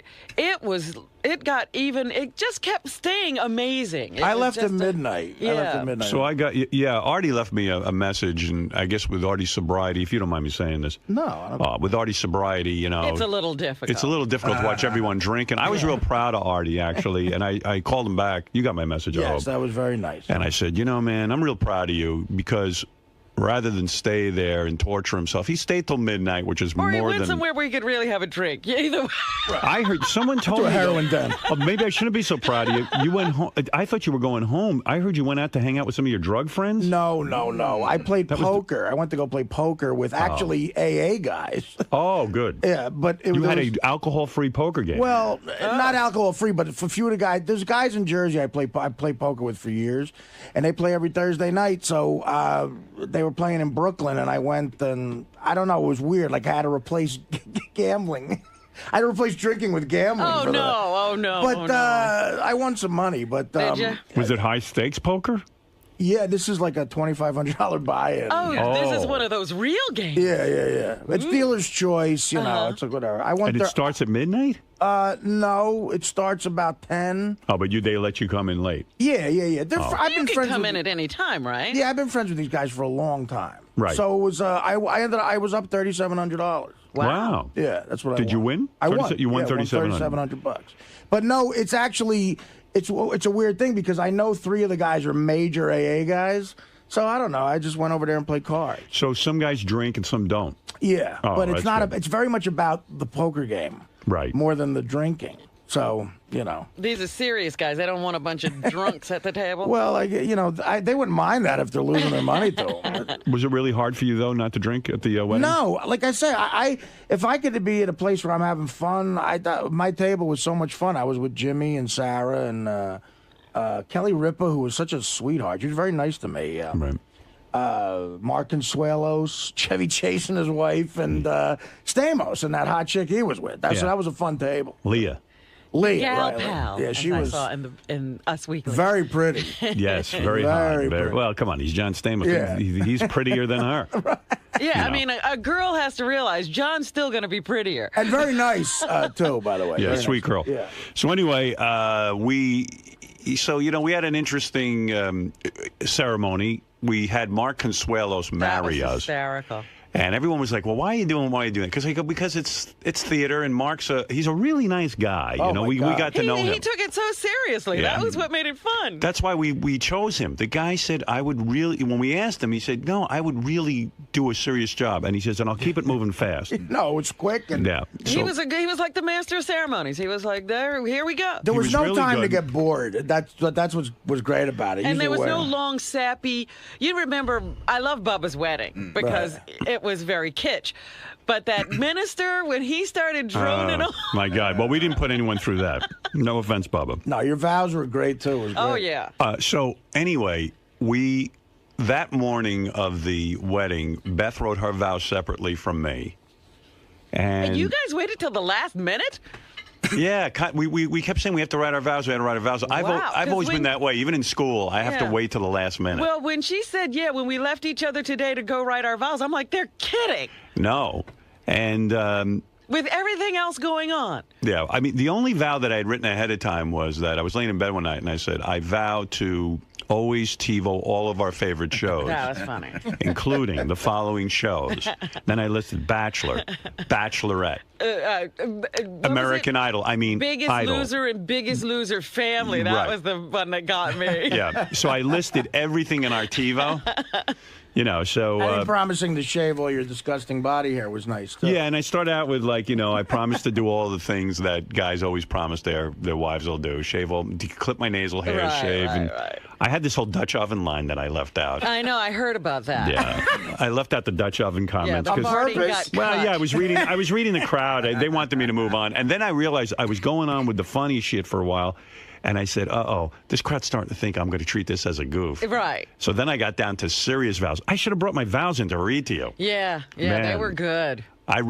Yeah. Yeah, Beth started crying. You got Beth to. She literally started bawling Hey, Gary, in the middle of the wedding. Make a note tomorrow. I want to read my vow. I don't know if I even want to share them, but maybe I will. I don't know. I'll see. I don't know. So Beth Ask starts. Beth. I mean, run it Feel by it out. Beth. Yeah. All right. Beth starts crying because Barbara Walters afterwards asked me for the vow. She wanted to read them on The View, and No, she shouldn't be reading them. Yeah, I went, okay. And then I thought, I went home and I went, I don't know. She goes, email them to my producer, Bill Geddes. And I was like, I'm not going to email my vows. Yeah, some guy handing, you know. Felt kind of with weird. his hands all over your vows. It felt kind of weird, you know? Yeah, they're for you. And then, vows. yeah, and then it was like... it's become a cold world. She wants to use them. So then so we had this ceremony. Mark Consuelos was the guy who marrying us. And then Natalie Maines sang When I See Beth Smiling. And that was so beautiful when you guys were walking in. That made people cry. My criticism was, though, that no one could see Natalie singing. I didn't know who was singing it. That's what I mean. She should have been up on the whatever that thing is. That moment got to me because I was sitting next to Jason. I was standing next to Jason Kaplan and his fiance. And I was saying, could you imagine that guy, that super fan, sent that in, and the guy's dead now, and it's being sung at your wedding? Yeah. You walk down the aisle. He's listening or hearing this up in heaven. Wow. He would be so proud. Gary, give me the name of the guy who wrote When I See Beth Smile. Lonnie Heckman. Lonnie Heckman's song, When I See Beth Smile. It was Jimmy Kimmel's idea. Jimmy ran into Natalie Maines of the Dixie Chicks, who's a big fan of this show. He runs into her, and he wrote me an email, and he goes, I just spoke to Natalie Maines. I had this great idea. I asked her if she'd sing When I See Beth Smiling, and she said she would. Oh, that was a touch of genius. I was like, wow, that is really good. I said, you really think she wants to do it? I don't want to put her out. And he goes, no, she's into it. She wants to do it. Yeah, it was such a beautiful... Yeah. It was so great. It was a great start to the whole thing. Yeah, sung by a professional singer like that, a huge, like a star. Natalie Maines from the Dixie Chicks. And you're singing walking down the aisle with that guy. If there's ever a guy looking down from somewhere happy, it's that guy. Yeah. I felt important. So it was really and it great. was all about Beth. I loved it. I loved the whole thing of it. I wish I had a copy of the song because I really didn't even get to hear it that much because we were walking and saying hello to everyone. Right. And I'd love to hear what she did with it. She said she even wrote an original verse to it. Yeah, see, I couldn't make out everything that was going on. I just sort of recognized that was When I See Beth Smiling. Yeah, so I was kind of like, I was like, whoa. I mean, I said I should have videotaped this thing, but I didn't want to have video cameras around. I wanted people to feel like they didn't. I only had a photographer. Right. And we got back some of the pictures, not all of them. I can't wait to go through them because that'll be cool. The woman's a fantastic photographer, and Beth released like 2 of the pictures to the paper. Those were beautiful. I mean, I was watching The View, I guess, that Monday. Right. And, or no, it was Regis and Kelly. Right. And Kelly had some pictures that, Beth had sent her. They were amazing. There's supposedly some in People magazine and Us magazine. I haven't seen it. I saw the ones in Us Weekly. Yeah, they were good too, but wow. Yeah. Yeah, my sister had the Us Weekly and showed them to me. So, right, you didn't sell pictures? No. To anybody, right? In fact, this was really weird. We didn't have a publicist or anything like that. People had contacted us and said, if you would let us have some wedding pictures, we'll pay you like over $1 million or something. Right. And I was like, wow, I'm not getting into that world. I've never been into that thing. And I don't want to be in any fucking magazine. That was my viewpoint. So Beth said to me, she agreed and this and that. She said, maybe I'll release a picture of me in the wedding dress because it would be good for Georgina. And I said, that's fine. I don't care. I said, I just don't want to be in any picture. So, and, someone said to me, get the money and give it to charity. And I said, you know what? I believe in giving money you earn to charity. It's like, I don't need to sell pictures. It's like money you don't have, you're just not taking it. It's not really you giving.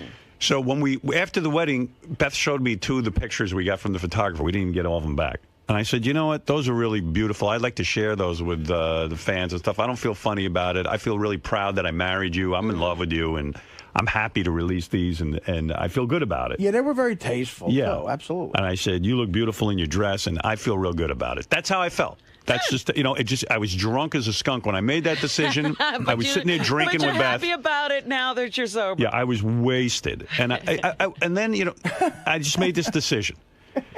So Beth said, well, how do I do this? So she sent the pictures over to Georgina, who had a public relations firm. And she knows someone at Us Magazine who did a story. And she sent it over to them and stuff. So then they start asking her, are these pictures exclusive? Right, because I saw exclusive picture. Yeah, so Beth goes, well, She was honest. She said, "Look, I just sent these over to us, and Georgina released them. We didn't know the people would pick up on them and stuff." Yeah.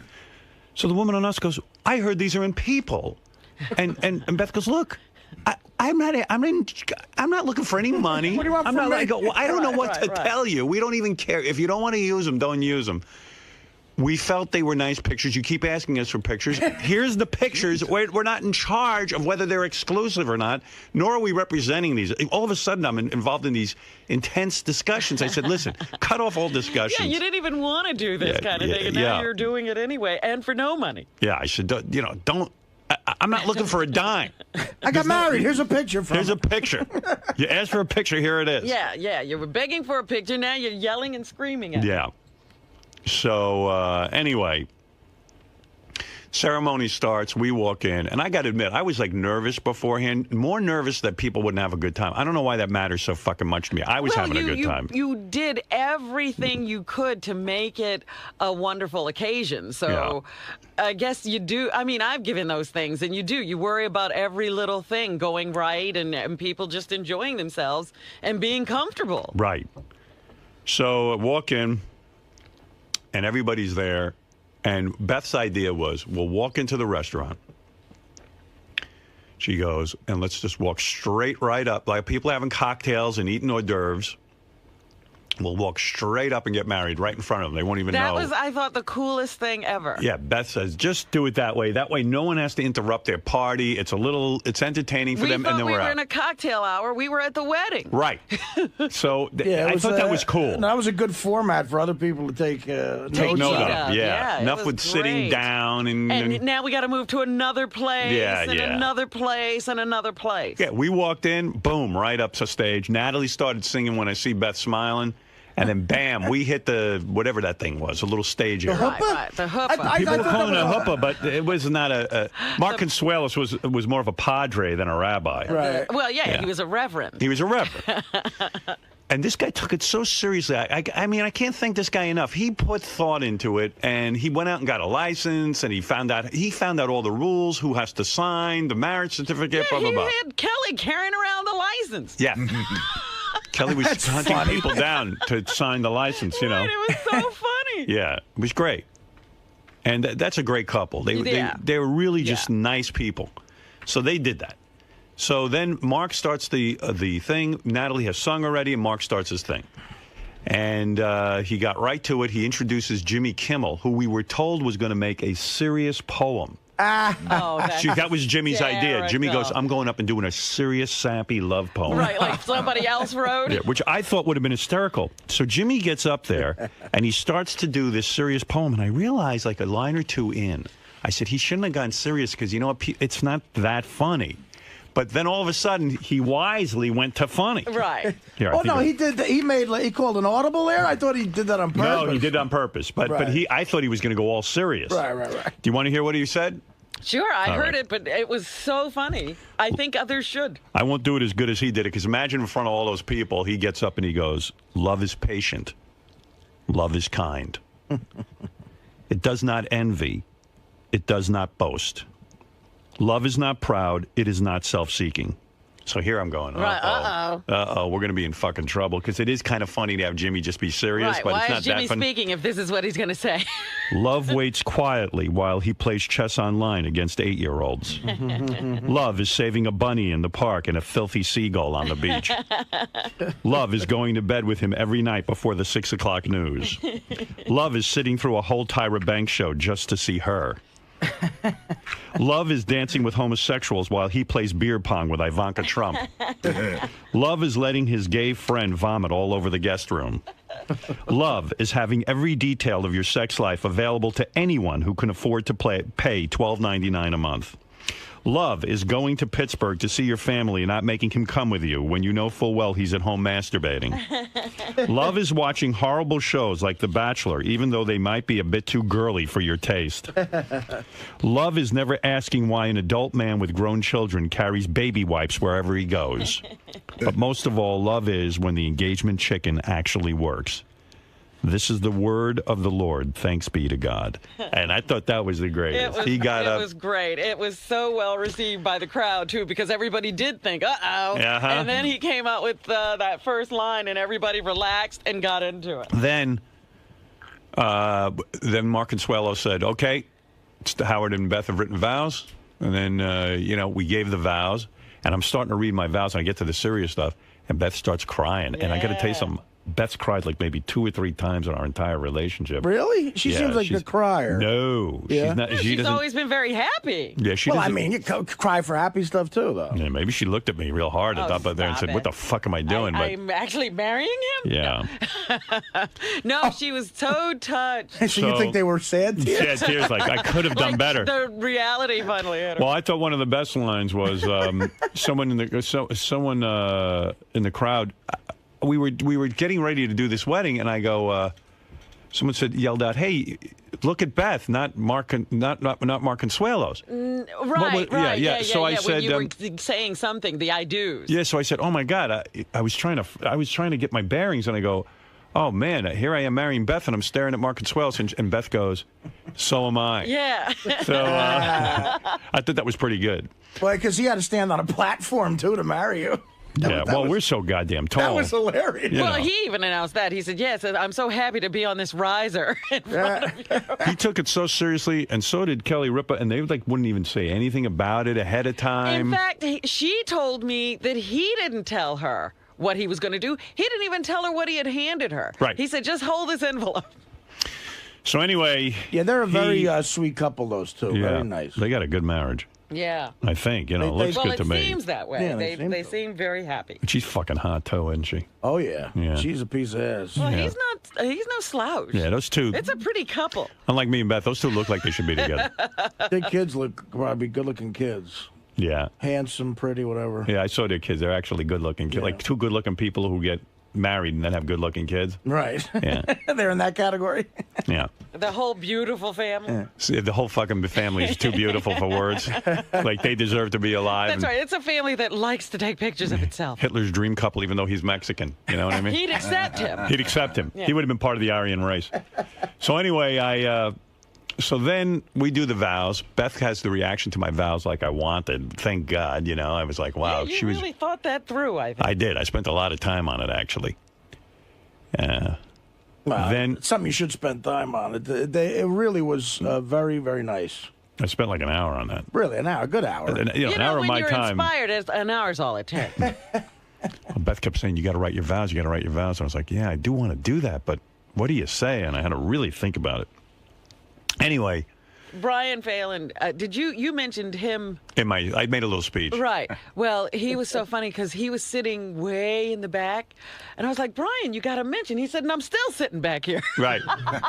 I said, there were it was really weird. I think I said this on the air. The morning, I don't know if I did say this No, on the I air. don't think you said it on the air because it was the first time I was hearing it. Definitely did not say it on the air. I'm walking in the day before my wedding. And Brian Phelan, who works for Howard TV, who's this big, heavyset guy who I once had a great night with in New Orleans. Right. We were both drunk, and one thing led to another. And we ended up throwing beads at strippers, and I don't know what we were doing. So anyway, I just like the guy. I know I don't want to get to hang out with him, but I like the guy. Brian, the best way to describe Brian is the guy from the concert for New York who told Bin Laden to kiss his Irish ass. That's Brian Phelan. Right. So anyway, Phelan, I'm walking in to the studio, and Phelan goes, all right, man, good luck at the wedding. Oh, thanks, man. He goes, if you need any advice, be sure to ask me. And I keep walking because, when I'm focused on doing the radio show, I'm just walking in, and I don't even think. So I'm walking in, and I go, you know what? I'm an asshole.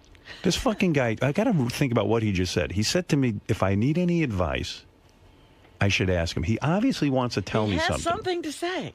I said, why the fuck am I always so goddamn busy? Too busy to talk to Brian Phelan. Who the fuck am I? Most people are, though. Yeah. And this, every conversation around here off the air is superficial because you're working and I stopped in my tracks. I turned around and I looked at him. And I said, Brian, do you really have advice for me? He said, I do. I said, I'd like to hear it. So he was like shocked, like, what the fuck? Now I'm on, This never has happened in the last 20 years. Uh-oh. And we've been working together a long time. He's like, what the fuck am I going to tell this guy about marriage? Yeah. So he looked at me without missing a blink, and he said, I'm going to tell you what I think. I think when you're up there getting married, look at the smile on your wife's face. Look at how happy she is, and make her happiness your own.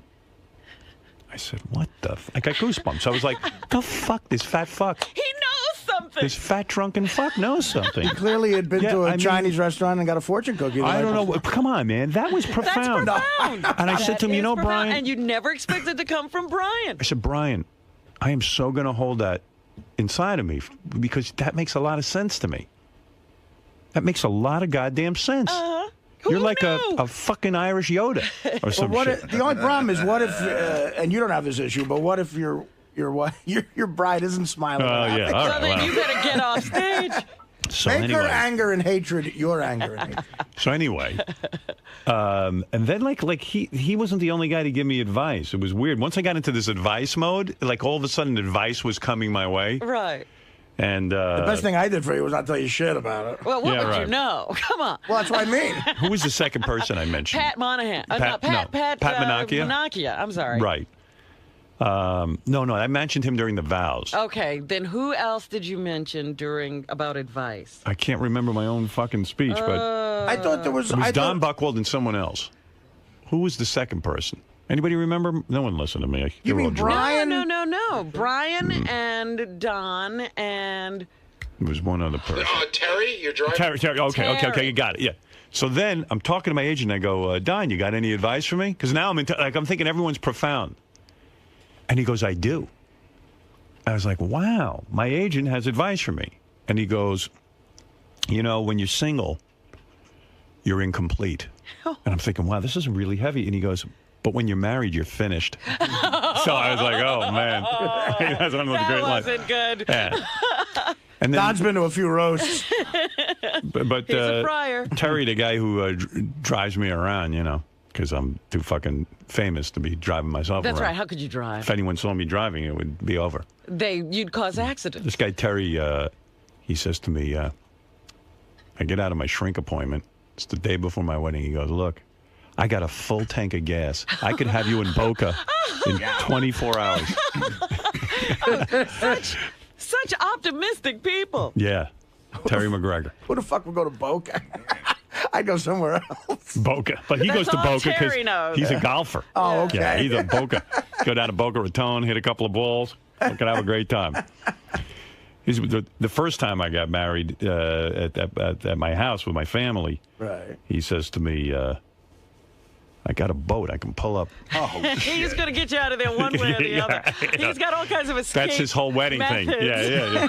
He's got a whole I got escape. a boat. I got a car. What do you need? By the way, happy birthday to Artie Lang. We missed his birthday That's right. Saturday. I thought about that the you. other day. I said it's Artie's birthday week. 41. Not a lot. A lot of people losing a lot of money on the internet. I was going to 41. say, who expected it? All right, so then, am I doing okay with the wedding talk here, or should we stop? No, it's great. All right, I'm so enjoying it. you enjoy Please it. keep going. Keep going. All right. So then, the next big thing was, I now pronounce you husband and Beth wife. read her vows. Right. You did not cry. I did not cry, but I thought they were. You know what? They were beautiful. I want to read them. It was hard for me even to concentrate. I loved when she said, we're a team. We're now Team Stern. I love that. Yeah, she wrote some nice stuff. Yeah, sweet. Now she's Beth Stern. She's going around being Beth Stern all over the place. Yeah, and she said, you know what else got me? Because the Tom Arnold had been in here the day before. Right. And you said, you've been married 3 times already. What hasn't worked out for you? He said, none of them had my back. Right. I never got that feeling that you marry because you want somebody to have your back. And Beth said, I have your back. Well, you this was the eerie part of writing vows. Beth went in a room to write hers. I went in a room to write mine. And in my vows, I don't know what made me think of this. My friend Pat, I was running with him one day. And he said, you know what I like about marriage? He said, I asked him, like, what's the thing with marriage? And he goes, to me, he goes, I just like knowing that somebody has my back. And this stuck with me. So I came home and I told Beth about it. In fleeting conversation, 2 seconds. In my vows, she hadn't read my vows. I'm writing them. I go, I want to mention my friend Pat, who told me the greatest thing about marriage is, you have your back. And and I just want you to know, honey, I have your back, or something like that. Right. And then, like, separately, like, I thought it was really kind of eerie that she wrote in her vows The same thing. the same thing. I just want you to know I have your back. And it struck me because that's what Tom Arnold was saying he never ever felt when he was in those marriages. Roseanne didn't have his back, but she had his front. Every his other face. side. She had every his other bowl. side. She had his face. She had everything but his back. Yeah. I don't know. He had her back. He had her back, her front. Yeah. So anyway, it was really beautiful. Then we went, and then we told everyone, let's go eat, and we went into this. Yeah, and that was the thing, because then when you walked out, everybody followed you into the party. Yeah. Well, Beth and I had gone to Le Cirque one night, and we were sitting there when we were trying to think of a wedding, and she said to me, this is such a beautiful room, and she goes, the thing that we love to do is go to dinner. So wouldn't it be nice just to take a bunch of people to dinner? Yeah. And it was the exact meal pretty much that we'd had. Now, I heard on Bubba's show and Adam Carolla's show, they didn't like the food because, it was like, foofy food, shishi. It's shishi, gourmet food. Yeah, but yes. I tell you, I think it's the best food around, and it was just delicious. I heard Benji got the vegetarian meal. Good for you. Well, someone wrote, I think it was Richard Christie said, he was at Benji's table, and he said, watching Benji eat his vegetarian meal was like, right here, I got to read the exact quote. He said, it was like, he says, especially the asparagus, it was the funniest thing you ever saw. He said, Benji looked like a fat bunny rabbit. So I thought that was great. That's great. My problem with that food is there's never enough of it. I like it. It's just too little. Well, then you that's load up on Bubba's, bread. I'm sure, problem, too. By the way, They're trying Bubba... for a real, Bubba's heavier than Artie at this point. I know. Am I right, Art? Did you size him up? No, I don't do that normally, but, I mean, I was next to him talking to him, and he certainly didn't seem smaller than me. Yeah. I don't know. It was a great night, being surrounded by all the people we work with, people we know in our lives, people who've been good to us on the show. Yeah, it was amazing. I hardly ate because I was running around trying to say hello to everybody. Yeah, and it was and Artie hardly ate because there wasn't enough food. That's right. And so, I ate everything. He ate everything, and he hardly Every ate. one of my plates was clean. Excellent. So it was kind of this fun night, and then we're sitting and eating, and Phoebe got up and did 2 songs. They were, of course, serving the food during it. It was like we had nowhere really to perform, but I hope people still enjoyed it. No, that was amazing. And in fact, she was like, she wanted to, she was like feeling like she was interrupting people's meals, and people said, no, keep singing. Phoebe got up and did 2 songs, and the 2 songs that she did were, I'm spacing out. I can tell you if you want. Yeah, Sam go ahead. Cooke's song, right? No, it's Everything I Do, I Do It For You, the Bryan Adams. Bryan Adams song, which was, I wish I had, we got to get Phoebe in just to sing the 2 songs she sang at my wedding. Did you see Darling, You Sent Me? She said, You Sent Me. You Sent Me. Is that a Sam Cooke song? That is. It is. Well, he did it, yeah. And the Bryan Adams that song, was great. I saw her interviewed. She said it mentions marriage or something in it. So, so she chose those 2 songs, and she was just brilliant and wonderful and amazing. Yeah. And I called and thanked her a million times. It was really special. And then at the end, after they served the meal, everyone went back, and a lot of people performed. Like Stamos got on drums. There was a great house band. And everybody was like, "Ugh!" And he can play drums too. Yeah, I know. That's what some girls told me. I didn't think he was that good looking until he started playing drums. And then, but I just want to make a point. So Phoebe started singing. Pat Monahan from Train sang a bunch of songs. Natalie and Jillian. So anyway, all right. So this is what we got to talk about. This is the controversy of the night. I'll write down everything because I asked everyone to compile a list of all the things that they saw. Right. So, when Natalie said when she'd sing When I See Beth Smile, I was happy about that, but I said, gee, wouldn't it be great if Natalie got up and did a couple extra songs? And I said to Gary, don't bother her about it, but if she did, it'd be really cool. So the whole night goes by, and everyone's getting up and jamming and all this shit. Natalie finally gets up.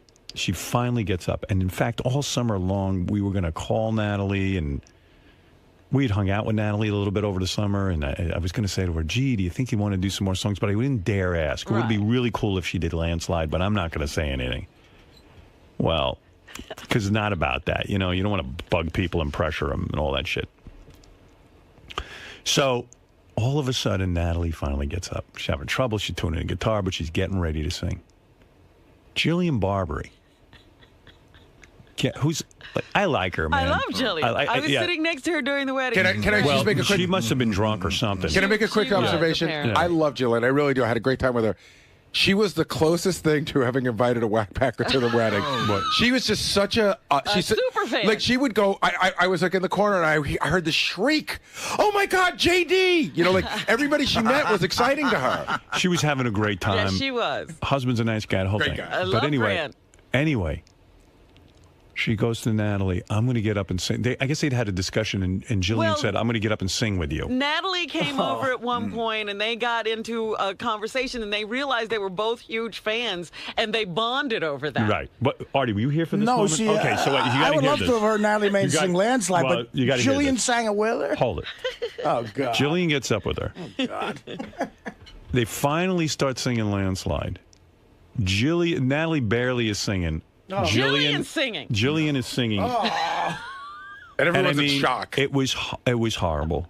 It was horrible. And I'm sitting there going, I didn't care, but it was such a great wedding. But I was like, I'm glad I left. I would have started Jillian drinking. Wind up singing at my wedding. So I realized Natalie Maines, who probably sings that song better than anyone on the planet, One of the best songs including ever. Stevie Nicks or That's anybody. right. It's a great tune. She gets up there, and now Jillian is singing at the top of her drunken lungs. You know what? The whole audience started singing, trying to drown her out.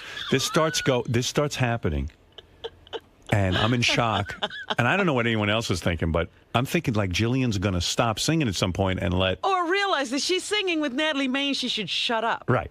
So anyway, all of a sudden, the song is over, and she gets off stage and she says to me, "Gee, do you think it's okay that I sang with Natalie? Do you think maybe the song got ruined?" I said, "Listen, the song did get ruined, but it wasn't your fault." I said, Natalie wasn't on her game. Trying to make. Did you really? Yeah. Oh my goodness. So she walks down. Sarah Silverman walks up to me. She pulls me aside and goes, "What the fuck was that?" I go, "What?" She goes, "Oh my God, do you fucking believe?" Like Sarah Silverman, if she had had a gun, Jillian would have been dead. Oh my God. She was insane. I know Jillian's listening to this too. I know, of course. And probably going nuts and all embarrassed, but it was funny. And but it was a light moment. But in the whole thing. people were pissed. I mean, there was a lot, and someone else I thought very Natalie prominent. was gonna sing. Well, I don't think he'll mind me saying this. I don't know. He wouldn't mind. Who are you talking? I know about? who it is. I don't think he'd mind. Sharippa? Yeah. He went. Steve Sharippa goes, and Steve and Beth worked together on a show. So he didn't say this to me, but he goes, "What the fuck is this?" He goes, this is like karaoke. He goes, "I can sing better than her. That's it. I'm fucking leaving." And he walked out of the wedding. I had left before that, but I sent him home. She sent him home. That would have been a highlight of the night, landslide. Right. And by the way, so during the eating part of the wedding, a lot of people made a speech. Ralph made a speech. He was working on this speech for fucking 7 days. He ended up throwing it out. He's out of his Howard. He's so out of his mind. He comes to me and he goes, "How much time do I have?" I go, "Like 15 minutes." It's like, what? Like, really freaks out.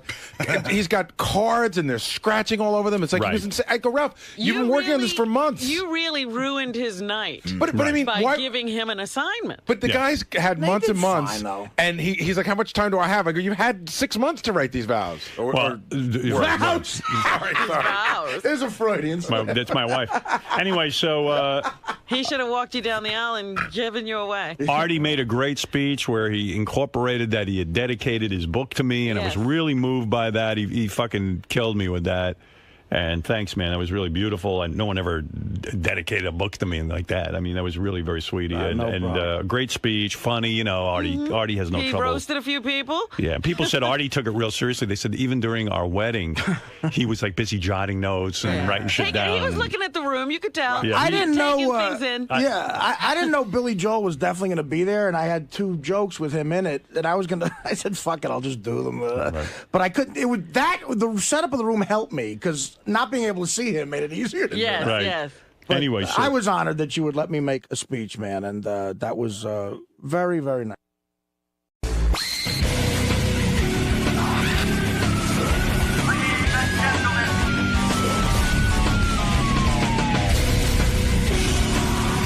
So I have 2 people now instead of 1? I don't know. What is this?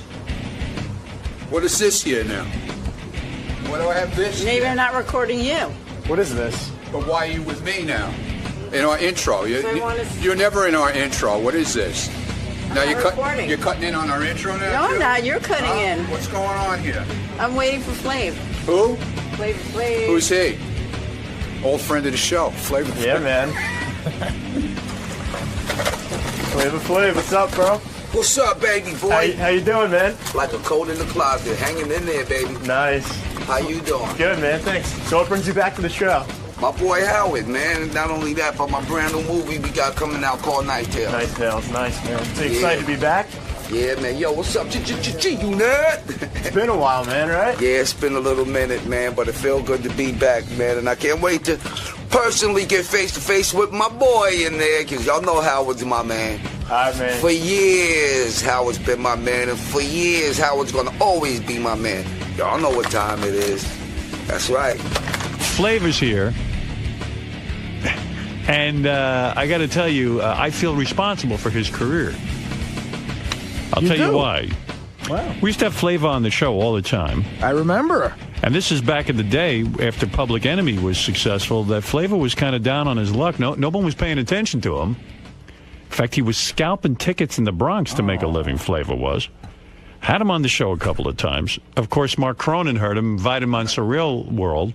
Wait a minute. You mean after Public Enemy, he was scalping tickets? Oh, yeah. I mean, they had kind of run their course. Yeah, they're... And I'll tell you. And then we had him on, and then Mark heard him on our show, and then invited him on Surreal World. Right. And Surreal World led to Flavor of Love, and now the whole world's in love with Flavor Flav, but he was down on his luck. And I feel that, Cronin listens to the show every day, and when he hears something good, he grabs it. Look, there he is. That's the famous Flavor Flav. Yeah, man. How you doing? What? Come on. He's going right past the mic. Hold on. How you doing? You look good, man. Thank you, man. Thank you, man. Tickets. Anybody want tickets? You're shot out of a cannon, Flav. I was taking... Then you got your clock on, all your jewelry. Yeah, everything's making noise now. Calm down. Hey, what's going on, girl? How you doing back there? I'm good. Huh? Flav, I was taking... Ooh, you running for president, too? You behind the bulletproof booth. Wow. Yo, Howard, what's up, man? How are you, my brother? I'm back on the Howard Stern show. What's going on, I'm so G? happy to see you. I said, your success, I'm very happy for you because, I was a very big fan of Public Enemy. Thank you, and man. I would have you on the show back in the day. And a lot of people don't know this about you, but after the big success of Public Enemy, times got tough for you. And you were living in the Bronx, and you were scalping tickets to make a living. Am I correct? Man, not only that, but you was my first customer, Howard. Come on, Right. I sold you a seat in the nosebleed section. You were having a tough time, and you came on our show, and a guy named Mark Cronin, who used to work for me, he heard you on our show, and he invited you on Surreal World. Wow. And after Surreal World, you got Flavor of Love, which, by the way... No. After Surreal Life 3... Right. Then I had Strange Love. Remember me and Bridget Nielsen came up to your show? Right. And everything, right? And y'all was killing her, man. I was like, yo, give the lady a break, But man. what's the deal? Were you really banging her? Huh? Were you really banging Bridget Hey, Nielsen? come on, Howard. You know what time it is. I got the clock on, baby. Don't you expect everyone to be like a racist and stuff? And she came out and she could fall in love with a black man, and she, that gave me hope for the world in a way. I mean, hey, Look, and now we got a black president. Now we got. Hey, that's right. That's right. Hey, yo, and not only that, but let me show you this. Did you ever think?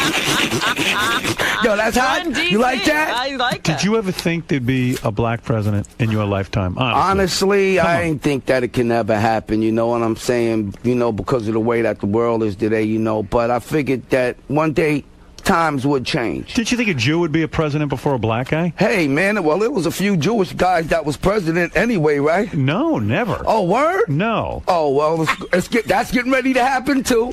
The Jews getting ready to pop in the White House after Obama. You think it's starting a trend, huh? Yay. Do you consider Obama to be black? Now, let me ask you this. This is a big controversy. He had a white mother. He was raised by white people. You're a real black man. I mean, you're black. You have you're full African descent. I'm trying to tell you now how it word up, man. I stay in the sun to keep my color. Right. You're never embarrassed to be black. You are always the proudest to be black. Yes, you're always a man definitely. of pride. What, do you really consider this to be a black president, or are we yet to see a black president? I sure do consider him to be a black president because he has black blood running through his veins. But will we ever get a real black president? I mean, like someone like yourself, who's a real black man. Yeah. You know, and you know who it's going to be? Flavor Flav. Oh. I'm going to run for president, man. Please vote for me, Howard, man, and I'll keep you on Sirius Radio for about 80 more years.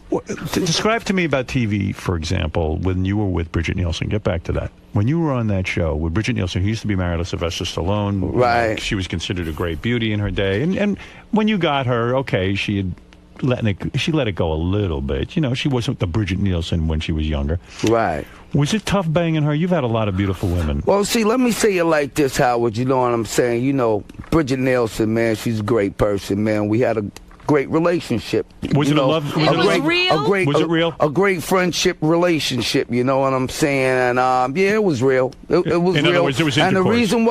reason why it was real, Howard, is because you know me, man. I don't discriminate, man. I don't see color. No, I like that about you. You always you know were what like I'm that. saying. Who ended it? You ended the relationship, I guess. Well, honestly, we both did. You know what I'm saying? Because I mean, you know, she had a family over in Italy.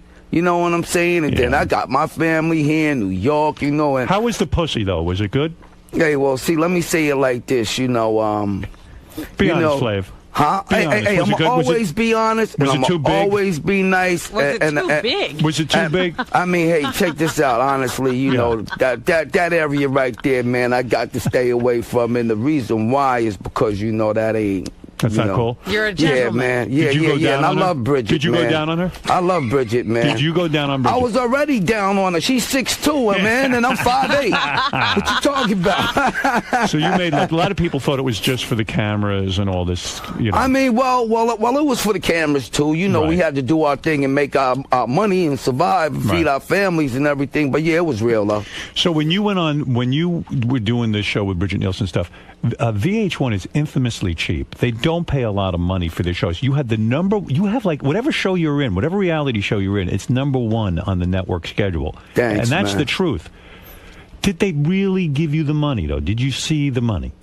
I didn't see it like I wanted to see it, but I got to see something. All right. And as I described, you were down on your luck at that point. You were having you have to make ends meet and all that. Around at what time was I down on my luck? When you went to the reality show, Surreal Life, right? I mean, you weren't rolling in dough. Well, it's not like I was. Yeah, I wasn't really rolling in dough, but I wasn't really down on the luck. Yeah, because I was still moving around with Public Enemy. We still moved around across seas and everything. You know what I'm saying? But this has made you like internationally famous, right? Hey, man, I'm the brand new Howard Stern of the business, it is. baby. It's the truth, and you're a great personality. You know how to mix it up in front of the camera. You always were dynamic. You always were a little bit crazy, and people like that. And you're able to be interesting. People like to watch you. And this guy, he's always had the type of life that was interesting. Tell Robin and my audience how old you were the first time you banged a girl. Were you not 6 years old? I'm trying to tell you now. I sure was 6 years old. Wow, man. How did you know that? I know about you. Because I told you all a long time ago. We have the girl here. Yeah, she's going to walk in right now. Huh? No, I'm joking. Hey, that would be amazing. That's the first time I've seen him look afraid. Now, Robin, you crazy lady. How old was she? How old was the girl you were with? When 6 years old, too. 6 years old. But how it was did you know? Hey, we was experimenting, man. You know what I'm saying? Back in the days, you know, it was just an experiment. But how did you know what to do? Hey, man, look. Porno. No, it wasn't no porno, man. I mean, you know, honestly, natural instincts. Where were you that this? I mean, to be 6 years old, did you ejaculate? And where was I? Did you ejaculate? Nah, man, I wasn't old enough to do that, but my little joint did get hard, though, and it did penetrate. It did. Really? Yeah, because, you know, come on, man, what all little kids pop a boner. Right. You know what I'm saying, Robin? I have one right popped now. a boner. That's right. Yeah. I was on the bone, brother, and it happened, man. Flav, I worry about your lifestyle. I mean, you have I believe, 8 children now, right? No, I have 7. You have 7 kids. 7 kids. You've announced to the world that you want to have 3 more. You want to have 10 I sure children. do. Yeah, it's just a personal want, though, Howard. Wait a minute. Flav, Wait a minute. why Are not- you going to try living with the last 3? Hey, well, I live with my last one. Yeah. and I'm trying to add 2 more. What are you saying? You saying with Flav his doesn't mother. live with his kids? No, he doesn't live with all You these don't, Flav? kids. Nah, see, my 3 oldest, right? My 3 oldest, Janique, Yeah. Man, and KK, Yes. they live out on Long Island, right? All right, that's where you aren't you on Long Island? Come on, me and you You're from in Roosevelt, Are you still man. in Roosevelt? No, Or my you sold mom. out? My mom is still in Roosevelt, and I still got my room there. Okay. You know what I'm saying? Then my middle 3, because I met a young lady in the Bronx, right? Right. But then they moved up to Albany. But Designer, Quan, and Kayla, Designer is 15. Designer? Yeah, Designer. Oh, everything an Yeah. African name with you? Has it got to be African What name? is Designer an African name? Designer. Hey, I'm an African. So But, what y'all I mean- expect? You African. What you expect? No.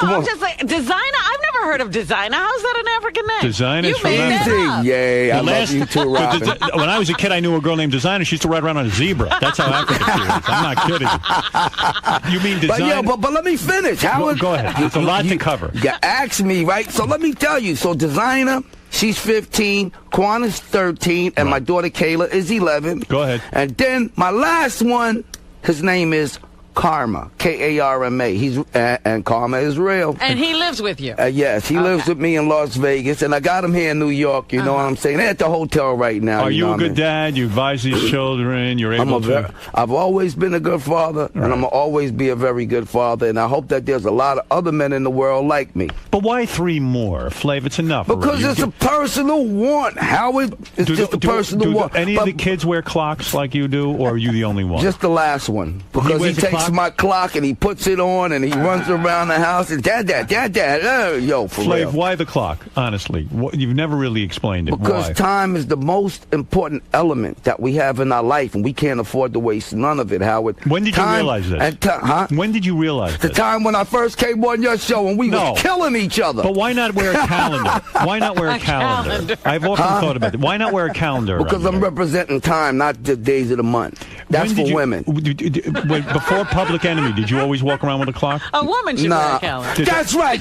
That's right, Robin. I'm going to get you a calendar. You know what I'm saying? We going to mark that day down, okay?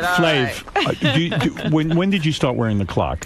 I started wearing the clock. Well, first, Howard, you got to remember back in the days, the fad was stopwatches because we used to all wear stopwatches.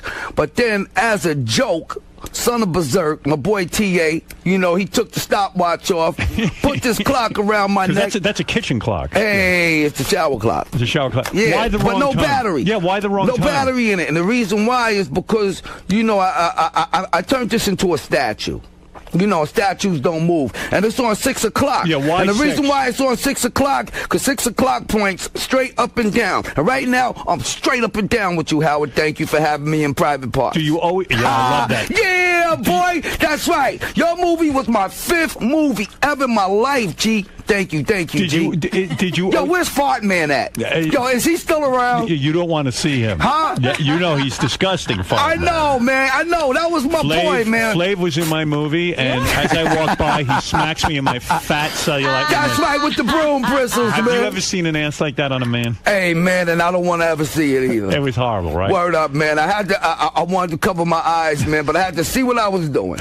You know what it is? That's an ass of the life of a veal. I mean, I sat basically on my ass my whole life. You're very active. Word up, man. I was not active. I You sat in my crazy. room and hid. So let's get back to this now. So, All right, let's get back let's to get it. back to the life of Flavor Flav because I have many things to cover with you. Come on, let's do it, baby All right, boy. and let me just say and then something. at the end, I got a lot to cover, man, on a history of my man Howard Stern. Well, let's just say you've got to see Flavor Flav in Deion Taylor's Night Tales, available on DVD tomorrow. Oh, yeah?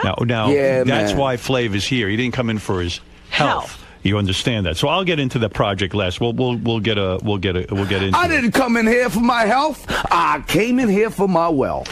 Hey, that was good. That was good. Did you? You can write a song. Did you leave this dating show where all the women were trying to get a date with you?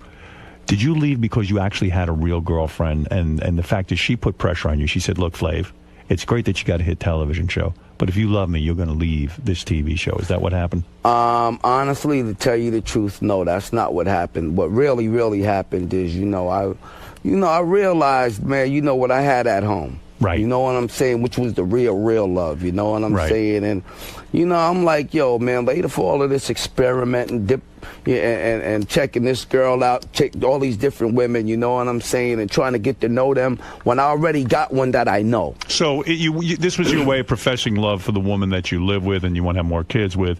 You said, I'm willing to give up this TV show because it was a huge hit. Yeah, definitely. Plus, besides, too, Howard, you know what I'm saying? I was getting a little burnt out with it, too. And the reason why I say that is because it was starting to be repetitious. Yeah. You know what I'm saying? And you said, people thought that I really, really couldn't find love. Right. And you know what I'm saying? And I didn't really want that image about me not being able to find love. But I find love every day. As soon as I walk out my door, I get love, man, from people, man. And what's it like for a guy like you to have a camera on him all the time? Does that feed your ego, your narcissism? Does it feed it? Honestly, you like it. Sometimes it creeps me out, but then again, I love it, man. I just love it. I love the camera, man. But did there ever come a time you say to the network, look, we just shot something I'm not proud of or I'm not comfortable putting